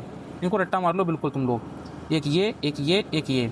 कुछ ड्रेस आइटम है, ऐसे पैंट्स, जीन्स, शॉर्ट्स, पजामास, स्टेकिंग्स, ठीक है, ये सारे के सारे कैसे यूज होते हैं हमेशा प्लूरल फॉर्म में, इनके साथ प्लूरल हेल्पिंग वर्ब भी आती है। देखो आगे, वहीं पर कुछ नाउन ऐसे हैं जिनके लास्ट में ऐसे यस देखने को मिलेगा आपको, बट वो सिंगुलर होते हैं। धोखा होता है उनमें, धोखा, जिसके साथ सिंगुलर हेल्पिंग वर्ब भी आती है, जैसे name of books, the hard times. कहने में तो इसमें लास्ट में ऐसे यस आ रहा है, बट ये तो किताब का नाम है, किताब तो एक ही है ना, सिंगुलर हो गया। द टू स्टेट्स किताब है। गुलिवर्स ट्रेवल्स, देखने में लग रहा है प्लूरल, बट नहीं, ये बुक का नेम है इसलिए सिंगुलर है। Name of organisation, the United Nations, लगा तो ऐसे है बट है ये singular. The United Arab Emirates, ठीक है, ऐसा ये सिंगुलर है। द वेस्ट इंडीज़ सिंगुलर है, ठीक है। क्वेश्चन आते हैं इन पर फंसाने के लिए। कुछ डिजीज़ हैं जो हमेशा सिंगुलर फॉर्म में ही यूज होती हैं, जैसे मीजल्स, देखने में प्लूरल लग रहा है क्योंकि ऐसे यस लगी है। मम्प्स, रिकेट्स, शिंगल्स, इन सब में ऐसे यस है, देखने में लग रहा है प्लूरल, बट हैं कैसे ये सिंगुलर हेल्पिंग वर्ब आएगी इनके साथ में, हमेशा सिंगुलर है। कुछ सब्जेक्ट हैं जैसे मैथमेटिक्स, फिजिक्स, इकोनॉमिक्स, पॉलिटिक्स, ये सारे के सारे सिंगुलर होते हैं तो अपने साथ सिंगुलर हेल्पिंग वर्ब लेते हैं। इन चीज़ों को आप याद करना, देखो इनमें कोई लॉजिक वाली बातें नहीं है, थोड़ा सा समझो, और ये जो भी चीज़ें मैंने बताई ना लास्ट वाली स्लाइड में, इनको आप याद रखो पूरा, ठीक है, यही तरीका है इनका। क्वेश्चन आते हैं इनसे बेस्ड। अगला देखो, एक सेकंड, ये क्या है, देखो कुछ नाउन ऐसे हैं जिनके लास्ट में ऐसे यस नहीं लगी होगी तो वो देखने में लगेंगे सिंगुलर हैं, बट इन रियलिटी वो प्लूरल हैं, इसीलिए प्लूरल हेल्पिंग वर्ब लेते हैं। जैसे पीपल, 3 P याद कर लो, 3 P, पीपल, पब्लिक, पुलिस, ये 3 P हमेशा प्लूरल होंगे, ठीक है, बहुत क्वेश्चन आता है इन पर। Poultry, peasantry, cavalry, infantry, vermin, cattle, gentry, clergy, clergy मतलब पूजा पाठ, जेंट्री मतलब क्लीन वर्क, लिखा है। ये सारे के सारे कैसे नाउन हैं, ये सारे के सारे प्लूरल नाउन हैं। प्लूरल है तो आगे आने वाली हेल्पिंग वर्ब भी कैसी आएगी, प्लूरल ही आएगी। आगे देखो, कुछ नाउन ऐसे हैं जिनमें ऐसे यस लगा होता है, प्लूरल दिख भी रहे हैं और प्लूरल होते भी हैं, इसीलिए प्लूरल हेल्पिंग वर्ब भी लेते हैं।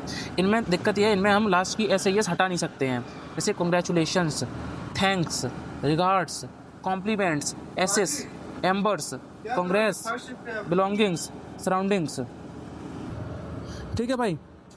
इनमें क्वेश्चन कैसे बनता है आपका, इनमें क्वेश्चन बनेगा, वो कांग्रेचुलेशन लिखेगा लेकिन लास्ट की एस को हटा देगा, वो लिखेगा कांग्रेचुलेशन, तो आपको दिमाग में आना चाहिए नहीं, ये ऐसा वर्ड है जो बिना एस के यूज ही नहीं होते हैं।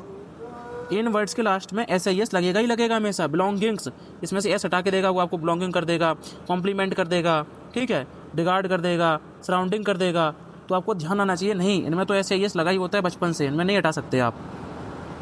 अगला है नाउन प्लस सफिक्स, जो कि सिंगुलर होते हैं, सिंगुलर हेल्पिंग वर्ब देते हैं, जैसे आर वाई, मेंट, ये वही हैं जो मैंने एब्स्ट्रैक्ट नाउन के दौरान आपको पढ़ाए थे। ठीक है, किसी भी नाउन के लास्ट में अगर ये वाले सफिक्स मिल रहे देखने को, R Y, ment, T H, G E, I N G, जैसे ज्वेलरी आर वाई मिल गया देखने को, पोइट्री आर वाई मिल गया, सीनरी, ब्रेवरी देखो आर वाई मिल रहा है, equipment, retirement, ment, T H, T H, T H, T H, luggage, bondage, knowledge, baggage, drinking, parking, smoking, thinking, I N G लगा है ना, ये सारे के सारे एब्स्ट्रैक्ट नाउन बनाते हैं, इसीलिए सिंगुलर हेल्पिंग वर्ब आती है इनके साथ में, क्योंकि एब्स्ट्रैक्ट नाउन सिंगुलर नाउन होता है हमेशा। ठीक है, तो इतना बड़ा वो था नहीं लॉजिक इसमें। आगे देखो, स्पेक्टेकल्स, पैंट्स, जीन्स। देखो स्पेक्टेकल्स मतलब चश्मा, चश्मा मैं कैसे बनाऊँ, चश्मा चश्मा चश्मा ऐसे बना सकता हूँ क्या, ऐसे चश्मा है। अगर इसके आइडेंटिकल पार्ट्स को यूज करना है आपको, कि इस चश्मा में सिर्फ एक चश्मे की बात, इसकी बात करूँ, ठीक है। पैंट्स, पैंट्स कैसा होता है, पैंट्स यार कैसे बनाऊँ मैं, अगर कैसे बना दूँ पैंट्स, ठीक है, ये पैंट है आपका, ये पैंट बना दिया मैंने। अगर इसके एक पेयर की बात करनी है, आइडेंटिकल पार्ट्स की बात की जा रही है, अ पेयर ऑफ स्पेक्टेकल्स, तो सिंगुलर काउंटेबल नाउन आएगा। एक पेयर की बात की जा रही है अगर, तो सिंगुलर काउंटेबल नाउन आएगा। अगर जैसे लिखा है a pair of spectacles, a pair, अब इस पर ध्यान देना है तुम्हें, एक जोड़ी है singular countable noun, two pair है तो प्लूरल काउंटेबल नाउन। ऐसा नहीं है कि यहाँ से एस हटा दो, स्पेक्टेकल नहीं, वो गलत हो गया चीज़, ठीक है। देखो वेयर इज माई पेंट, ये कहना गलत है, क्योंकि पेंट में हमेशा ऐसे यस लगा होता है। क्या बोलोगे, where is my pair of pants, क्या बोलोगे, पेयर ऑफ पेंट्स। अगर आपको एक पेंट की बात करनी है तो क्या बोलोगे आप, पेंट नहीं, पेंट नहीं बोलोगे, एक पेयर की बात करोगे, पेयर ऑफ पेंट्स, यहाँ तो पेंट्स ही रहेगा, ठीक है। अगला देखो फटाफट, I wore my brother's shoes today. Brother's shoes today कहना सही नहीं है, क्या बोलेंगे, पेयर ऑफ शूज़, क्या बोलेंगे, पेयर ऑफ शूज़। जूता कभी एक नहीं पहनते हम, क्या पहनते हैं, पेयर में पहनते हैं, उसको जोड़ी में पहनते हैं, ठीक है बच्चे। अगला देखो, चलो फाइनली भाई, जिसका तुम्हें इंतज़ार था बेसब्री से, नाउन कंप्लीट कर लिया हम लोगों ने, बहुत मेहनत के बाद, बहुत विस्तार में। और ये मानो कि अगर एयरफोर्स का लेवल ये है, यहाँ से एयरफोर्स क्वेश्चन पूछ रहा है, तो मैंने आपको यहाँ इस लेवल तक का नाउन करा दिया है। अब मेरे भाई जिनको भरोसा है मुझ पे, वो लगे रहो मेरे साथ में, जो अभी भी भटकने वाले हैं वो भटकते रहेंगे। अच्छा टीचर नाउन का, noun strategy, noun best books, ये सब में लगे रहेंगे।